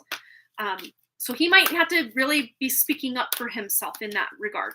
So just keep that in your back pocket or in the back of your mind as if he hears news that there's no raise involved. But I really do feel he's getting what he deserves in a good way, not in a you're getting what you deserve. He's going to be compensated. So I hope that they kind of understand that the cost of living would be included, or helping with moving expenses and paying money toward rent to get him established, or something like this. Some companies do these types of things, others do not. But him asking can't hurt. If they're not going to just give it to him, him asking might unlock some secret code that they're like, okay, yeah, he asked for it. Here it is. Yeah. I have to put all this on him about the home search. He is not ready to move in an apartment, which is cheaper, but he wants to live in a better home. Yeah. And of course, better usually indicates more money. So he's going to have to find that solid ground between, if you want a better place and not a cheap apartment, you're going to have to be paying more. If you're going to be paying less, you're going to have to settle for a cheaper apartment and not exactly the home you want, which I think is kind of, common sense. But sometimes we need to hear these things. Yeah, when you said the same. It's outside your control. You're not the one setting these high rental costs for sure. But yeah, sometimes just him, reminding him of the fact, I think might have been good. Even though he got irritated, I think you kind of planted a seed for him to kind of ruminate on and realize, yeah, she's right. You're going to have to, that whole, you want something of quality, you're going to be spending a little more than just settling for some, the cheapest thing around. So I hope that helped. There's definitely not one solid timeline here. There's still so many variables that can shift or change. But ultimately, you setting that intention and lighting that candle, yellow or otherwise, if you can find a yellow candle, that's amazing. Just to set your intention that the next home really does vibe and is in the right neighborhood for the school and all that. Um, I think you're gonna with that sun card coming out, you're gonna get more in alignment with what you're hoping, okay? Than rather feel like you're settling for something. Okay. So best of luck. Look, we got clarity coming in. So some of these timelines will be solidified, I would say, over the next 2 weeks. Irritated him that why cannot we get a home? The one we deserve right now. Why should we compromise always? Right? Yeah.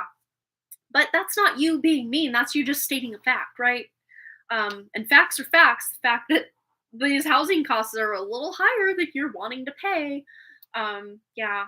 So big hugs, Amber. That's difficult situation. But ultimately, I do see everything working out. Even if you're making some compromises here and there, ultimately the most important things: Kashvi being in a great school, you feeling happy at home.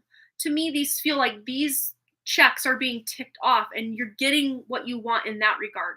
It's just a matter of, are you going to have to pay more to get that proper house situation, or is he getting a cost of living increase that he's going to be able to afford a little more house, or what exactly variables play out, I guess, remains to be seen. But ultimately, I see you being able to feel like you can thrive wherever it is you settle. Yeah, because look what's on the back of the deck. Queen of Pentacles. She will make a house a home. So even if it's a little smaller of a house than you wanted, or doesn't have all the bells and whistles that you were hoping, it's going to be in the right neighborhood. It's going to be close to the right school. You're still going to be able to live, laugh, and love in your home. Yeah. And eventually, possibly, if it's something you're kind of settling for in certain regards, eventually you can level up in, when these housing prices come down and rents come down, and, he gets more raises, and possibly, hopefully someday kind of pulls back on all that money he's having to send back to family who really doesn't deserve all of the love and finances he's sending. That's just my personal ego, I guess, getting involved there. But I understand the tradition of a lot of families taking care of their elders and family. But especially when you've got, like, I think he's supporting some of his siblings as well, uncles, Kashmi's uncles and stuff. Like, that's so not, they should be making their own way and supporting themselves to the best of their ability. It shouldn't have to all fall on your husband. But I think he has this, past life tie to feeling like he has to do this. So no amount of you telling him, hey, don't do it, or some tarot reader girl on the internet saying, hey, do this, don't do that. He will come to these conclusions eventually on his own. I do feel that. But it just might take time. But again, ending your reading, we have the sun. So you're going to be feeling pretty darn good about where you eventually land or end up for a while. So, your mother-in-law got upset too when I told the renter, hey, that's nothing you can control. You're just trying to live your life. You're not trying to be crazy, extravagant, or anything like that. Yeah, she knows what this means. Yeah. And, if I were that mom and my son was supporting me, and, his wife was feeling, pressure that they're not going to be able to afford, you're not even asking for luxury. You're just asking for a decent home.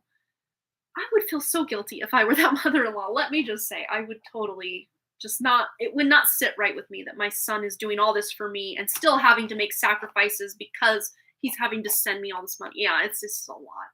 Yeah, she said don't go into it. Yeah, because she doesn't want to feel guilty. That's probably why. Well, big hugs to you, Amber, and I'm hoping and praying, in the most pure and innocent form of the word praying. We all know what predators do. They get their prey.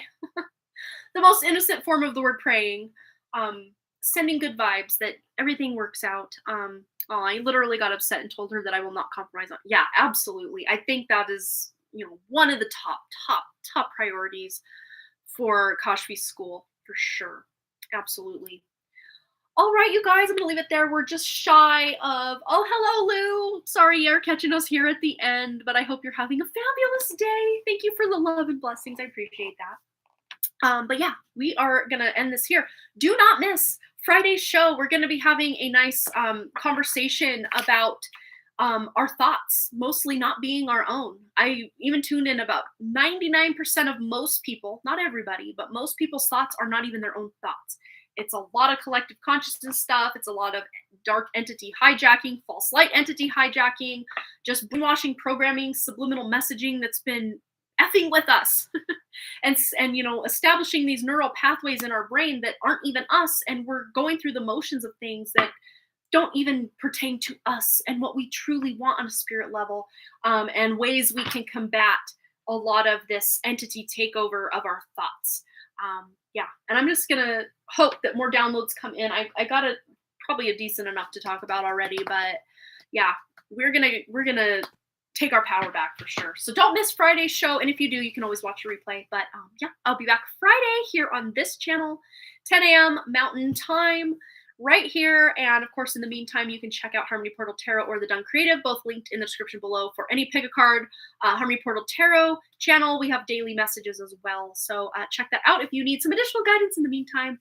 And with that being said, thanks again so much for all those likes, comments, shares, subscribes, donations, and other things. And I really, truly do hope to see all of you right back here at Harmony Portal Tarot Live next time. Yeah, see you if we don't travel that day. Yes, look forward to it. All right, Amber, have a wonderful time, and all the rest of you as well. Many blessings and much love. Bye.